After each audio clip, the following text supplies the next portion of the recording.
कहते हैं कि जिंदगी के जो रास्ते हैं बड़े ही टेढ़े मेढ़े हैं, लेकिन हमारी गणित में एक चैप्टर है जो बड़ा ही सीधा सा है और इसके कॉन्सेप्ट बड़े सरल से हैं, फार्मूले बड़े छोटे छोटे से हैं और सवाल इससे भर भर के आ रहे हैं। चैप्टर आप जान ही गए होंगे, राइट? आपने पढ़ ही लिया होगा। चैप्टर है आज का स्ट्रेट लाइन। साथ ही साथ आज हम कुछ ऐसी बातों पर चर्चा करेंगे कि किसी की लोकेशन जाननी हो तो कैसे जानते हैं, यानी कोऑर्डिनेट। जैसे हम बोलते हैं ना कि आपने कोऑर्डिनेट बताओ, हमने मूवीज वगैरह में देखा होगा, जब भी अगर प्लेन ऐसा कुछ भी या कोई शिप वगैरह कहीं जा रहा होता है तो बोलते हैं कोऑर्डिनेट बताओ। तो वही कोऑर्डिनेट सिस्टम क्या है, क्या चीजें हैं, 9th से ऑल्दो हम पढ़ते हुए चले आ रहे हैं, थोड़ा बहुत ब्रीफ इंट्रो हमारा 6th 7th 8th में भी हो चुका होगा, लेकिन फिर भी कभी कभी चैप्टर ये ऊपर से जाता है। तो आज इस पूरे चैप्टर को ऊपर से नहीं जाने देंगे, पूरी तरीके से खत्म करेंगे। साथ ही साथ आज हम कई सारे प्रीवियस ईयर क्वेश्चन भी लगाएंगे जो कि एनडीए प्रीवियस ईयर में आ चुके हैं। इसके अलावा जितने भी कॉन्सेप्ट हैं, ये एक ऐसा वीडियो है, ये एक ऐसा लेक्चर है, इसमें पूरा मतलब ये अगर आपने पूरा लेक्चर देख लिया तो आपको कहीं भी कोई भी थ्योरी नोट्स, कोई भी कहीं से कुछ भी आपको कुछ रेफर करने की जरूरत नहीं पड़ने वाली है कभी भी। इसके अलावा केवल आपको क्वेश्चंस की प्रैक्टिस करनी है और क्वेश्चन प्रीवियस ईयर से बेस्ट और कुछ है नहीं, राइट? वही आपको कर रहे हैं और कुछ भी नहीं करना है। तो चलो सर चैप्टर स्टार्ट करते हैं। मेरा नाम प्रशांत है, राइट? अगर आज आप चैनल पर पहली बार हो तो प्लीज लाइक शेयर सब्सक्राइब जो भी आप कर सकते हो, जितनी हमारी हेल्प है ना, जितना आप करोगे उतना हमें मोटिवेशन मिलता है बाकी अन्य वीडियो लाने के लिए, राइट? तो चलो आते हैं इस चैप्टर पे, coordinate geometry 2D and straight line कि सर आज हम स्ट्रेट लाइन के बारे में चर्चा करेंगे और कोऑर्डिनेट ज्योमेट्री 2D 2 डायमेंशन की, एक 3 डायमेंशन भी होती है, हाँ वो भी पढ़ेंगे बट बाद में, पहले अपन 2D पे बात करते हैं, ठीक है sir? 2D 2 dimensional coordinate geometry की बात करेंगे। थोड़ा सा आइडिया ले लेते हैं कि सर पिछले सालों में क्या इसका ट्रेंड रहा है, कैसे कैसे क्वेश्चन आए हैं, राइट? किस किस तरह के सवाल ज्यादातर पूछे गए हैं, ये सब तो हमें आगे देखने को मिल जाएगा, लेकिन कितने क्वेश्चन आए हैं ये देखते हैं। प्रीवियस ईयर में जो इसका ट्रेंड रहा है 2017 से अगर आप स्टार्ट करना चाहोगे तो सर 2017 से आप अगर आप देखोगे तो सर 7 क्वेश्चन आए थे 2017 फर्स्ट में, फिर इस तरह से 17 सेकंड में 5, 18 फर्स्ट में 9, 18 सेकंड में 5, 5, 4, 7, 7, 6, 7, 6, 3, 2, 4 एंड 2024 फर्स्ट में जो अप्रैल में एग्जाम हुआ था उसमें 6 सवाल यहां से पूछे गए। तो सवाल कुछ कम सवाल नहीं आ रहे हैं, अगर आप देखोगे ठीक ठाक इसका 10 से 15 नंबर का वेटेज है, राइट? मैथ में तो चैप्टर सरल भी है, पूरा चैप्टर खत्म हो जाएगा जल्द से जल्द, बस आपको पूरे चैप्टर में बने रहना है और कहीं छोड़ के नहीं जाना है। अगर आपको स्पीड ज्यादा लग रही है, कम लग रही है, तो अकॉर्डिंगली आप YouTube पर सेटिंग से आप चाहे स्पीड ज्यादा है कम कर सकते हो, it's totally up to you, ठीक है सर? कहानी को स्टार्ट करते हैं।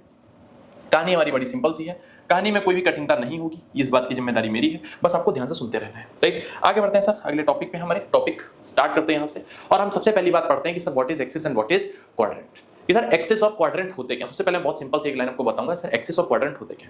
एक्सिस का मतलब होता है कि सर एक हॉरिजॉन्टल लाइन इस तरह से ड्रॉ कर दी गई और एक वर्टिकल लाइन ऐसे ड्रॉ कर दी गई, इन्हीं को हम मैथमेटिकल अपनी भाषा में एक्सिस का नाम देते हैं, एक्सिस का नाम बोलते हैं, अक्ष बोलते हैं। जब 3D पढ़ेंगे तो एक और लाइन ड्रॉ करेंगे, राइट? उसको कुछ और नाम देंगे। तो पहले यहां से स्टार्ट करते हैं नाम देना। तो जो हमने हॉरिजॉन्टल लाइन ड्रॉ करी उसको एक्स एक्सिस बोलते हैं और जो हमने वर्टिकल लाइन ड्रॉ करी उसको वाई एक्सिस बोलते हैं, राइट? बस इतना ध्यान रखना और कुछ भी नहीं, है ना? ये बस एक पैमाना है कि हमने बना दिया सर एक एक्सिस ऐसे रहेगी, वाई एक्सिस ऐसे रहेगी, कोई भगवान ने मैं नहीं बताया, ये अपनी हमने कैलकुलेशन इजी करने के लिए सारी चीजें बना रखी है कि सर एक्स एक्सिस ऐसी, वाई एक्सिस ऐसी, राइट? दोनों के बीच में इस बात का ध्यान रखना है कि सर 90 डिग्री का एंगल होता है, दोनों के बीच में क्या होता है, 90 डिग्री का एंगल होता है। सर ये एक्स एक्सिस है और ये क्या है सर, वाई एक्सिस है, बस इस बात का ध्यान रखना है। पूरी की पूरी एक्सिस है वाई एक्सिस है और पूरी की पूरी एक्सिस क्या है, एक्स एक्सिस है। जहां पे एक दूसरे को कट कर रहे होते हैं, जहां पे एक दूसरे को कट कर रहे होते हैं, इस पॉइंट को अपन ओरिजिन बोलते हैं। क्या बोलते हैं सर? Origin, right? लिखते हुए चलना सारी बातें। कोई भी अगर आपने नोट्स नहीं बनाए कहीं के भी तो प्लीज आप नोट्स बनाते हुए चलिए, और अगर आपने बना रखे हैं पहले से कहीं से पढ़ करके तो इन चीजों को अपडेट करते रहना अगर वहां पे नहीं लिखी हुई है तो, राइट? इसको सर अपन ओरिजिन बोलते हैं। अभी हम आगे चल के और चीजों को पढ़ेंगे। Sir what is quadrant? Sir quadrant क्या होता है, राइट? तो आपने देखा कि जब हमने लाइन ऐसे ड्रॉ करी है, कैसे लाइन ड्रॉ करी, कैसे लाइन ड्रॉ करी, तो हुआ क्या, अगर लाइन को थोड़ा ऊपर बढ़ा दें और इस लाइन को आगे और इस लाइन को थोड़ा पीछे बढ़ा दें तो आप देख सकते हो कि जो बोर्ड है टोटल 4 पार्ट में डिवाइड हो गया। एक पार्ट ये, एक पार्ट ये, एक पार्ट ये और एक पार्ट ये। तो अगर 4 में डिवाइड हो गया तो उसको अपन नाम दिया क्वाड, राइट? जैसे क्वाड का मतलब होता है सर 4, तो क्वाड्रेंट्स यानी कि सर 4 पार्ट में डिवाइड करने वाले। तो सर ये क्या है, जो 4 पार्ट बने हैं इन्हीं को अपन बोलते हैं क्वाड्रेंट्स। बस सिंपल सी बात है। सर क्या है, सर क्वाड्रेंट्स है, जो पार्ट में डिवाइड किया वो क्या है, वही क्वाड्रेंट्स है। आगे इसको समझते हैं कि सर क्वाड्रेंट्स और चीजें क्या है, राइट? धीरे धीरे हम बढ़ते रहेंगे। सारी चीजें मैं ऑलरेडी बना करके लेके आया हूं ताकि बार बार लिखना ना पड़े और आपका समय बचे, हमारा भी समय बचे।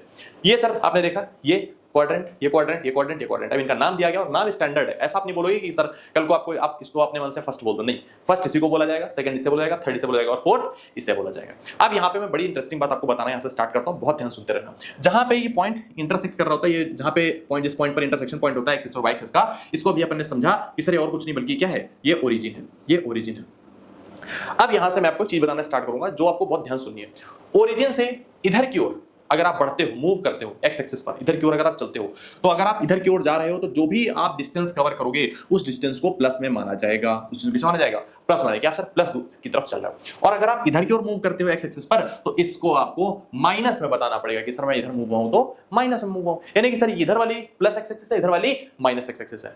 ऊपर में अगर आप वाई पे अगर ऊपर चलोगे, वाई में अगर आप ऊपर चलोगे तो सर वाई एक्सिस ये सर ये प्लस वाली मानी जाएगी, और अगर आप नीचे ओरिजिन से नीचे आओगे तो वाई एक्सिस कैसी नेगेटिव वाली मानी जाएगी, वाई एक्सिस कैसी मानी जाएगी, माइनस वाली मानी जाएगी। बस इतना अगर आप समझ गए तो सवाल अब यहाँ पे आपको समझ में आने लगे प्लस प्लस माइनस प्लस क्यों लिखा हुआ है। इसका मतलब है जितने लोग इस फर्स्ट वाले क्वाड्रेंट में आते हैं वहां पे अगर मैं चलना है तो मैं एक्स पे भी प्लस चलना पड़ेगा और वाई पर भी प्लस चलना पड़ेगा, यानी कि प्लस कॉमा प्लस, यानी कि सर पॉजिटिव और पॉजिटिव पॉइंट यहाँ पे हमें मिलेगा। इसी तरीके से सेकंड क्वाड्रेंट की बात करते हैं तो एक्स पे सर नेगेटिव दूरी चलनी पड़ेगी और वाई पे क्या चलनी पड़ेगी, पॉजिटिव दूरी चलनी पड़ेगी, इसलिए माइनस और प्लस लिखते हैं। यहाँ पे अगर थर्ड क्वाड्रेंट की बात करें, यहाँ अगर हमें पहुंचना है तो एक्स पे सर हम नेगेटिव और वाई पर भी नेगेटिव, यानी कि दोनों जगह पे अपन दूरी कैसे चलेंगे, माइनस दूरी चलेंगे। फोर्थ क्वाड्रेंट की बात करते हैं, सर यहाँ पे एक्स पे दूरी पॉजिटिव और वाई पे दूरी नेगेटिव चलते हैं। बस इतना तुम्हें ध्यान रखना है, यही सिंपल सी कहानी है, राइट। ये चारों क्वाड्रेंट हो गए। अगर तुमसे कोई पूछे कि मान लो ऐसा कोई पॉइंट तुम्हें दे दे कि +3, +2 किस क्वाड्रेंट में आएगा, तो बिना कुछ सोचे समझे तुम्हारे मुंह से फटाक से आंसर निकलना चाहिए क्या कि सर फर्स्ट क्वाड्रेंट में आएगा, राइट। कल को अगर तुमसे कोई पूछे कि -3 +2 किस क्वाड्रेंट में आएगा, तो बोला कि सर माइनस और प्लस की बात हो रही है, सेकंड क्वाड्रेंट में आएगा।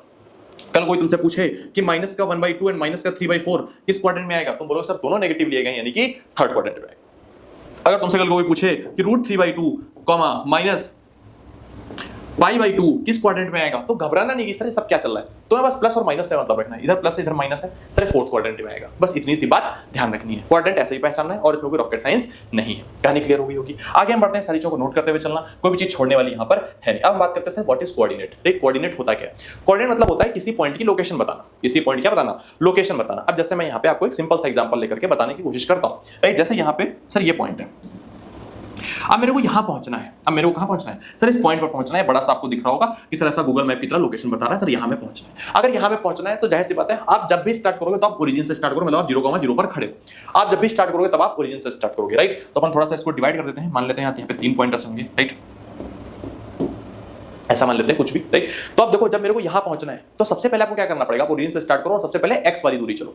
एक्स वाली दूरी चलेंगे तो 1 दूरी, 2 दूरी, 3 दूरी। सर ये अपने मन से कैसे मानेंगे, वहां पे लिखा होगा, उसकी चिंता नहीं करनी है। यहाँ पे सर जितनी लाइनें बनी 1 2 3, तो 3 पर पहुंच गए कि यहाँ पे एक्स वाली दूरी कितनी है, तो आप एक्स वाली दूरी पहले 1 2 3 कि सर यहाँ पहुंचने के लिए एक्स पे कितनी दूरी चली है, 3 दूरी चली है। फिर आप क्या करोगे, फिर आप ऊपर की ओर चलोगे, ऊपर की ओर मतलब वाई डायरेक्शन में चलोगे। वाई पे कितनी दूरी चली, तो वाई पे कितनी दूरी चली, 1 2 3, मान लो 3 दूरी वाई पर भी चली है, तो आप ऐसा कॉमा लगाओ और ऐसे 3 लिख दो। ये क्या है सर, इस पॉइंट के कोऑर्डिनेट है। यानी कि कोऑर्डिनेट सर क्या होता है, कोऑर्डिनेट मतलब होता है कि एक्स पे चली गई दूरी, कॉमा वाई पर चली गई दूरी। तो कोऑर्डिनेट और कुछ नहीं बल्कि क्या है, ये हम लिखते हैं एक्स पर चली गई दूरी, चली गई दूरी, कॉमा वाई पर चली गई दूरी, वाई पर चली गई दूरी, एक्स पर चली गई दूरी, कॉमा वाई पर चली गई दूरी। बस इतना ध्यान रखना है कि अगर आपसे कोई बोल दे एक्स पे चली गई दूरी 3 है, वाई पे चली गई दूरी 5 है, तो पॉइंट क्या होगा, 3,5 होगा। बस इतना ध्यान रखना है। अगर कोई बोले एक्स पे नेगेटिव डायरेक्शन में चली गई दूरी 2 है और वाई पे नेगेटिव डायरेक्शन में चली गई दूरी 5 है, तो पॉइंट क्या होगा, -2, -5 होगा। बस इतना ही लिखना है, दूरी साइन के साथ में। यहाँ पे दूरी कैसे रहेगी, साइन के साथ में, क्यों, क्योंकि सर अगर नेगेटिव साइड में चलोगे तो आपको बताना पड़ेगा नेगेटिव साइड में गए। भाई उसे कैसे पता कि प्लस में 2 चले माइनस में 2 चले, तो बताना पड़ेगा कि सर माइनस में 2 चले, उल्टी हो गए थे -2 में 2, बस वहां माइनस लिखना पड़ेगा। अदरवाइज बस इतना लिख करके आप कहानी को खत्म कर सकते हो। और यहाँ पे कुछ भी ऐसा रॉकेट साइंस नहीं है, कुछ भी रॉकेट साइंस है ही नहीं यार, है ही नहीं कुछ रॉकेट साइंस। इसको इंग्लिश में बोलते हैं सर, इस डिस्टेंस को बोलते हैं एब्सिसा और इसको बोलते हैं ऑर्डिनेट, राइट। तो अगर कोई बच्चा ऐसा है तो लिख सकता है कि सर ये क्या है, नीचे वाई पे चली गई दूरी मतलब ऑर्डिनेट और एक्स पे चली गई दूरी मतलब एब्सिसा। बस इतनी सी बात, राइट। तो यानी कि कभी भी अगर हमें पॉइंट लिखना होगा तो हमेशा हम कैसे लिखेंगे, एक्स पे चली गई दूरी और कॉमा वाई पर चली गई दूरी, एक्स पे चली गई दूरी, कॉमा वाई पर चली गई दूरी। बस ये सर क्या होता है, हमारा कोऑर्डिनेट होता है। यही क्या है, सही कोऑर्डिनेट, हाँ बस यही कोऑर्डिनेट, और कुछ इसमें जानने की जरूरत ज्यादा नहीं है। ठीक है सर, आगे बढ़ते हैं अगली कहानी पर। कोऑर्डिनेट समझ में आ गया होगा, तो अब हम बात करेंगे अगर 2 पॉइंट ऐसे हैं जिनके बीच में डिस्टेंस फाइंड आउट करना है। जैसे एक पॉइंट हमारा यहाँ था, एक पॉइंट हमारा यहाँ था, दोनों पॉइंट के बीच में डिस्टेंस निकालो, है ना भाई। कोऑर्डिनेट आ गए हैं तो कल को हो सकता है कि एक बंदा यहाँ खड़ा एक बंदा वहां खड़ा, दोनों के बीच में डिस्टेंस कितनी होगी, तो कैसे निकालेंगे, राइट। तो मान लो कि ये जो दूरी थी, अपन एक एक करके दूरी लिख लेते हैं। मान लो ये दूरी जो है ये x1 y1 है, मतलब यहां से यहां तक जो दूरी उसने चली वो x1 है, राइट। और ऊपर जो दूरी चली ये मान लो y1 है। और इसी तरीके से b वाले को माने कि मान लो ये दूरी x2 है, ये दूरी मान लो x2 है, और जो y पर दूरी जो चली है वो कितनी है, वो y2 है। तो इसके कोऑर्डिनेट क्या हो जाएंगे, x2, y2, राइट।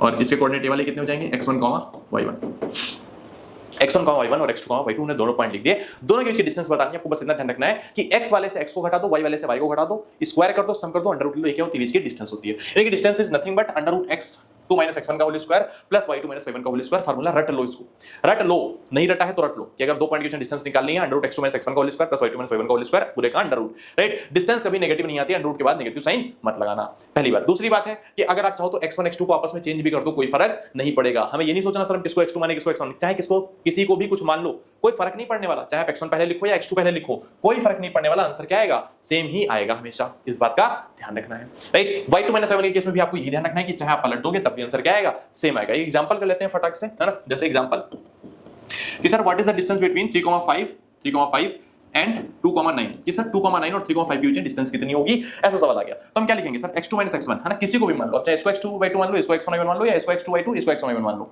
तो हमने मान लिया कि सर ये है, तो 2 माइनस 3 यानी कि हम कैसे लिखेंगे 2 माइनस 3 का होल स्क्वायर प्लस 9 माइनस 5 का होल स्क्वायर, 9 माइनस 5 का होल स्क्वायर। बस इतना ध्यान रखना कि x वाले से x वाला घटाना, y वाले से y वाला घटाना, कुछ उल्टा मत कर देना। 2 माइनस 3 मतलब माइनस 1 का होल स्क्वायर प्लस 9 माइनस 5 यानी कि 4 का होल स्क्वायर पूरे का अंडर रूट। माइनस 1 का होल स्क्वायर करेंगे, बच्चा जानता है कि सर 1 आएगा, और 4 का स्क्वायर करेंगे तो 16 आएगा, अंडर रूट यानी कि अंडर रूट हमारा आंसर आ गया 17, राइट। लास्ट में आप चाहे यूनिट लगा सकते हो, बट ये क्योंकि ऑब्जेक्टिव पेपर है तो इतना ध्यान देने की जरूरत नहीं है, राइट। इतना करके आप छोड़ सकते हो। कहानी आई होप चमक गई होगी कि सर कैसे डिस्टेंस निकाली जाती है, राइट।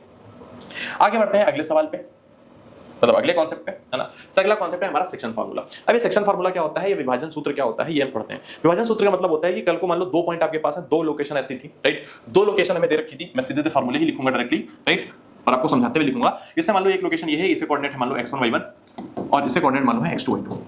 अब बीच में, इनके बीच में कहीं कोई ना कोई पॉइंट हो सकता है, कोर्स हो सकता है, मान लो सर ये A पॉइंट है, ये B पॉइंट है। इनके बीच में सर कोई पॉइंट हो सकता है, मान लो वो कैसा है C पॉइंट है, मान लिया हमने, राइट। और जो C पॉइंट है ये इस पूरी लाइन को, मान लो कोई जितनी भी डिस्टेंस आ रही है, इसको कुछ रेशियो में डिवाइड कर रहा है। अब सर ये रेशियो में डिवाइड करना क्या होता है, मैं आपको समझाता हूं एक कहानी से। जैसे मान लो यहाँ पे मेरे पास एक चैन है, राइट, जिसमें 4 कड़ी है, राइट। ये चैन है हमारे पास, इसमें क्या है 4 कड़ियां हैं। अब अगर मान लो मैं इसको यहां से डिवाइड कर दूं, तो मैंने किस रेशियो में डिवाइड किया, राइट, किस रेशियो में डिवाइड किया। तो सर 3 कड़ी इधर चली गई, एक इधर आ गई, तो इसको मैंने 1:3 के रेशियो में डिवाइड किया। बात समझ में आई कि सर 3 डिस्टेंस उधर वाले की थी, एक डिस्टेंस इधर वाले की थी, तो 1:3 का रेशियो हो गया। कल को मान लो मैं चैन को यहां से डिवाइड कर देता, तो मैं बोलता कि सर मैंने फिर 3:1 के रेशियो में डिवाइड किया, मान कि 3 कड़ी इधर रह गई, एक उधर रह गई, राइट। तो मतलब वही होता है कि लेंथ पर डिपेंड करती है, जितनी चीज इधर छूट गई, जितनी उधर छूट गई, उन्हीं का रेशियो बस, राइट। तो यहाँ पे जैसे मान लो ये हमने ली, तो इसकी लेंथ रेशियो इसकी लेंथ, यही बस हम निकालते हैं। तो मान लो रेशियो है फॉर एग्जांपल m/n, कि इधर वाली की लेंथ है, इधर वाली की लेंथ है, तो रेशियो क्या हो जाएगा m/n का हो जाएगा। अब अगर मान लो C पॉइंट आपको निकालना हो, ये आपसे बोल दिया गया कि A पॉइंट इधर है, B पॉइंट इधर है और C पॉइंट बीच में है कहीं पर, जो इसको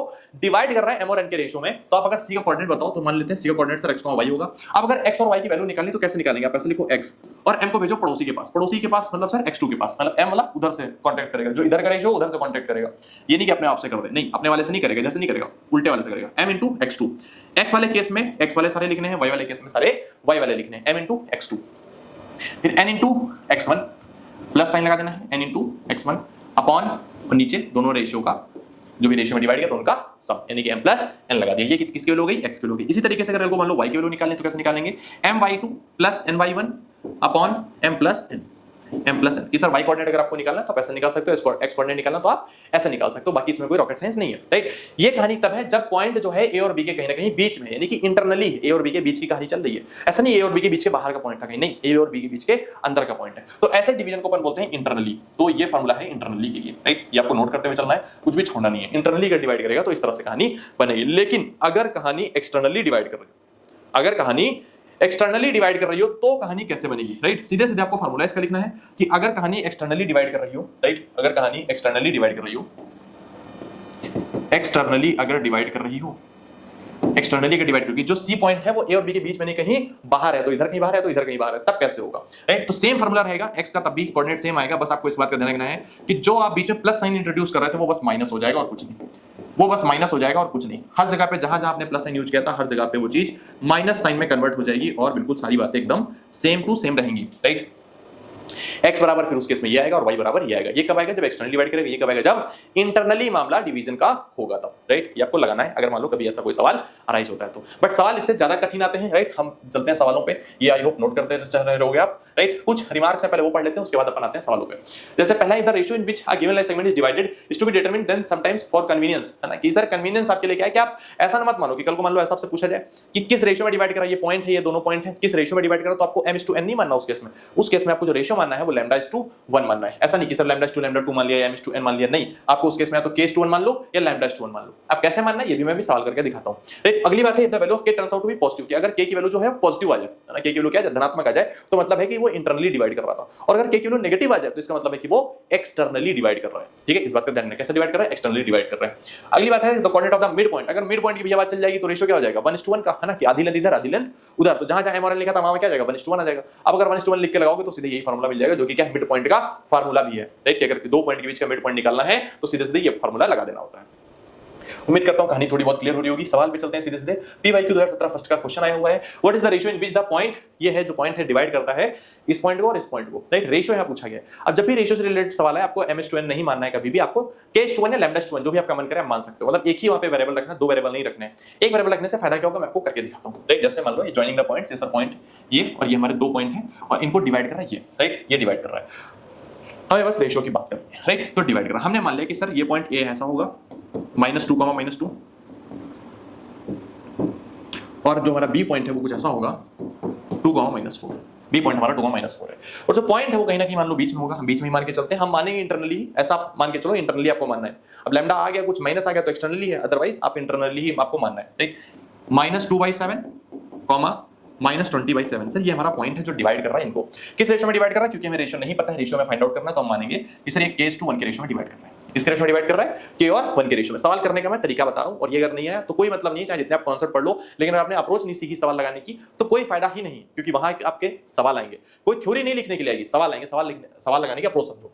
अब अगर मुझे पता है अगर x वाला टर्म फाइंड आउट करना होता तो मैं x वाला टर्म कैसे फाइंड आउट करता, मैं बोलता कि सर k/2, है ना, ये लगाता फार्मूला भाई। x बराबर क्या होता है, x बराबर क्या होता है कि sir mx2 plus nx1 upon m plus n, तो वही फार्मूला मैंने लगा दिया यहाँ पे, है ना, क्योंकि वही हमारे लिए फायदेमंद है, लगाया अपन ने। तो सर x की जगह पे क्या लिखा, -2/7 लिखा है, -2/7 लिखा है, बराबर क्या आएगा k/2, है ना, k/2 प्लस 1 × -2, तो 1 × -2 करेंगे तो -2 आ जाएगा सर, अपॉन k प्लस 1 लगा दिया अपन ने सर, k प्लस 1। अब थोड़ा इसको सॉल्व करना और k की बस वैल्यू निकालनी। सवाल देखो कितना सिंपल है, केवल k फाइंड आउट कर लिया, आंसर इसमें से टिक करके आगे भाग जाओगे। राइट, सीधे सीधे देखो सर लगा रहे अपन, k+1 उधर क्रॉस मल्टीप्लाई, 7 का इधर मल्टीप्लाई। राइट, तो कैसे कर रहे हैं सर, k+1 का उधर मल्टीप्लाई, तो -2k बराबर 2k × 7 14k। राइट, और 7 × -2 करेंगे तो माइनस का 14 आ जाएगा। राइट, इतना आ गया सर। k वाले टर्म एक तरफ, बाकी सब एक तरफ रख दो, है ना, अगर सॉल्व जल्दी से अच्छे से करना है तो 2 के इधर भेज दो, 14 को उधर भेज दो, तो हो जाएगा 14 - 2 बराबर 14k और plus 2k। 14k 2k sir हमें पता है, आपको पता सर 16k हो जाएगा, और 14 - 2 हमारा कितना हो जाएगा सर 12 हो जाएगा। 12 बराबर 16k, तो अब k की वैल्यू यहां से निकाल सकते हैं, कुछ कैंसिल आउट हो रहा है, हाँ 4 3 12 और 4 4 16, तो 3 बराबर 3 इक्वल टू कितना आ गया सर 4 के आ गया। यानी कि अगर हम k की वैल्यू यहां से फाइंड आउट करें तो k की वैल्यू आ जाएगी 3:4, 3/4 की। अब सर हमसे पूछा गया रेशियो क्या होगा। राइट, तो रेशियो हमारे अकॉर्डिंग क्या था, k/1 था। आपको करना कैसे है कि k/1 ये लिखा, k की जगह पे लिखा 3/4:1। अब देखो जब भी रेशियो में किसी भी नंबर का डिवाइड हो रहा होता है तो आप उसी नंबर से पूरे को मल्टीप्लाई कर सकते हो, कोई समस्या की बात नहीं है। जैसे यहाँ पे 4 से डिवाइड हो तो उसी नंबर से मल्टीप्लाई करेंगे तो 4 से 4 कट जाएगा, 4 उधर मल्टीप्लाई होगा, यानी कि 3:4 हो जाएगा सर हमारा रेशियो। और यही देखो हमारा आंसर भी आ रहा है। और हम यहाँ पे इन्होंने पूछा नहीं, बट हम यही बोल सकते थे कि ये कैसा है, इंटरनली डिवीजन हो रहा है, क्योंकि k की वैल्यू कैसी आई है, पॉजिटिव आई है। बस इतना ही करना था, सवाल खत्म। ऐसा सवाल आपको देखने को मिल सकते हैं, पूरी तरीके से इस बात की उम्मीद है, चांसेस है। राइट, आगे बढ़ते हैं सर अगले सवाल पे। अगले फंडे पे सर मिड पॉइंट का फंडा क्या है। मिड पॉइंट मतलब है कि अगर दो पॉइंट के बीच की मिड पॉइंट आपको निकालना, उसके कोऑर्डिनेट निकालना, उसकी लोकेशन क्या है निकालनी की। सर एक बंदा यहाँ पे खड़ा हुआ है, एक बंदा यहाँ पे खड़ा हुआ है, तो बीच में कौन खड़ा हुआ है इस बात की लोकेशन अगर आपको फाइंड आउट करनी है, तो मान लो ए के कोऑर्डिनेट है x1 y1 और दूसरे के कोऑर्डिनेट है, दूसरे की लोकेशन x2 y2, तो सर हमें बीच वाले की लोकेशन फाइंड आउट करनी है, बीच वाले की लोकेशन फाइंड आउट करनी है। तो अभी हमने बता दिया था सेक्शन फार्मूले में ही, पर यहाँ फिर से मैं लिख दे रहा हूँ सर। बीच वाले जो कोऑर्डिनेट होते हैं ये होते हैं x वाले सारे जोड़ दो, यानी कि x1 + x2 और डिवाइड बाई 2, और y वाले सारे जोड़ दो, y1 + y2 और डिवाइड बाई 2। जितने जोड़े उतने से ही डिवाइड कर दो, y1 + y2/2, और कुछ नहीं करना। हाँ सर, कुछ भी नहीं करना और कुछ भी नहीं, बस ये मिड पॉइंट का फार्मूला है और इसी पे सवाल अच्छे खासे बनते हैं, ये आप मान के चलो। ठीक है, अगले आगे बढ़ जाते हैं सर, एरिया ऑफ ट्रायंगल की बात करते हैं। राइट, एरिया ऑफ ट्रायंगल, अगर कोई भी ट्रायंगल दे रखा है, राइट, उसके वर्टेक्स दे रखे हैं कि सर ये मान लो वर्टेक्स है कि सर x1 y1, कॉमा ये b दे रखा है x2 y2 और c दे रखा है x3 y3। राइट, तो इसके जो इसका जो एरिया होगा, अगर आपको एरिया निकालना है, आपको कोऑर्डिनेट पता है तब एरिया निकालना है, तो एरिया निकालने का फॉर्मूला बड़ा सिंपल सा है 1/2 x1/2 - y3। ये पूरा बड़ा सा फॉर्मूला लिख रखा है। इसको याद करने का मैं तरीका ही बता देता हूं, राइट। ऑल्दो डिटरमिनेंट फॉर्म में भी अगर आप याद करना चाहो याद कर सकते हो, x1/1 1 x2/2 1 x3/3 1, मतलब सारे आप लिखो कोऑर्डिनेट और फिर 1 1 1 लिख दो और 1/2 से मल्टीप्लाई कर दो। इस फॉर्मूले को याद करने का मैं तरीका बताता हूं, जो ऊपर लिखा हुआ है काफी सरल है। कैसे करना है देखो, सबसे पहले क्या करो, सबसे पहले x1 लिख लो, है ना, x1 लिखा, x लिख दो, x1 से स्टार्ट करो। अब क्योंकि 1 आप लिख चुके हो तो 1 के बाद क्या आता है 2 आता है, तो ब्रैकेट स्टार्ट करो और अब ब्रैकेट के अंदर जो लिखना है y लिखना है, पर लिखना क्या है 2, फिर y2, फिर 2 के बाद क्या आता है 3 आता है, तो फिर लिखो 3 x1 y2 - y3 लिखो, हो गया। फिर अब क्योंकि आप 1 लिख चुके थे, फिर प्लस का साइन, फिर आप क्या लगाओगे 2 लगाओगे, राइट, क्योंकि 1 ऑलरेडी आप लिख चुके हो, तब क्या लगाओगे 2 लगाओगे। x2 2 के बाद कितना था सर 3 आता, तो लिखो y3, फिर 3 के बाद फिर से वही 1 आ जाएगा, क्योंकि हमारे पास इतनी गिनतियां हैं 1 2 3 गिनती है, ये सर हो गया। फिर सर x2 लिख चुके तो अब क्या लिखेंगे x3 लिखेंगे, तो आप लिखो x3, 3 के बाद क्या आता है फिर से 1 आ जाता है, राइट, तो आप लिखोगे y1 - y2, 1 के बाद 2 और पूरे में बंद ब्रैकेट ऐसा करके और 1/2 से मल्टीप्लाई। ये हो गया सर हमारा एरिया का फार्मूला, ट्रायंगल के एरिया का फार्मूला। या अगर आपको केवल वर्टेक्स पता है तो सीधे सीधे लगा सकते हो, आंसर डायरेक्टली आ जाएगा, राइट, और इसमें कुछ नहीं करना है। या तो आप फिर ये फंडा लगा दो कि सर ये चीज ऐसे लगा सकते हैं, है ना, डिटरमिनेंट के फॉर्म में x1y1 x2y2 x3y3 1 1 1, राइट। बाकी आप समझदार हो, आप कोई भी सवाल सिंपल सा उठा लो, अपने मन से भी करोगे फटाक से आंसर आ जाएगा, क्योंकि इसमें केवल कैलकुलेशन और कुछ भी नहीं है बेटा, ठीक। आगे बढ़ जाते हैं अगले फंडे पे। अच्छा चलो एक सवाल कर ही लेते हैं, ठीक है, 2018 सेकंड में वो सवाल। आप देखो कितने सिंपल सिंपल सवाल भी आते हैं इस पर।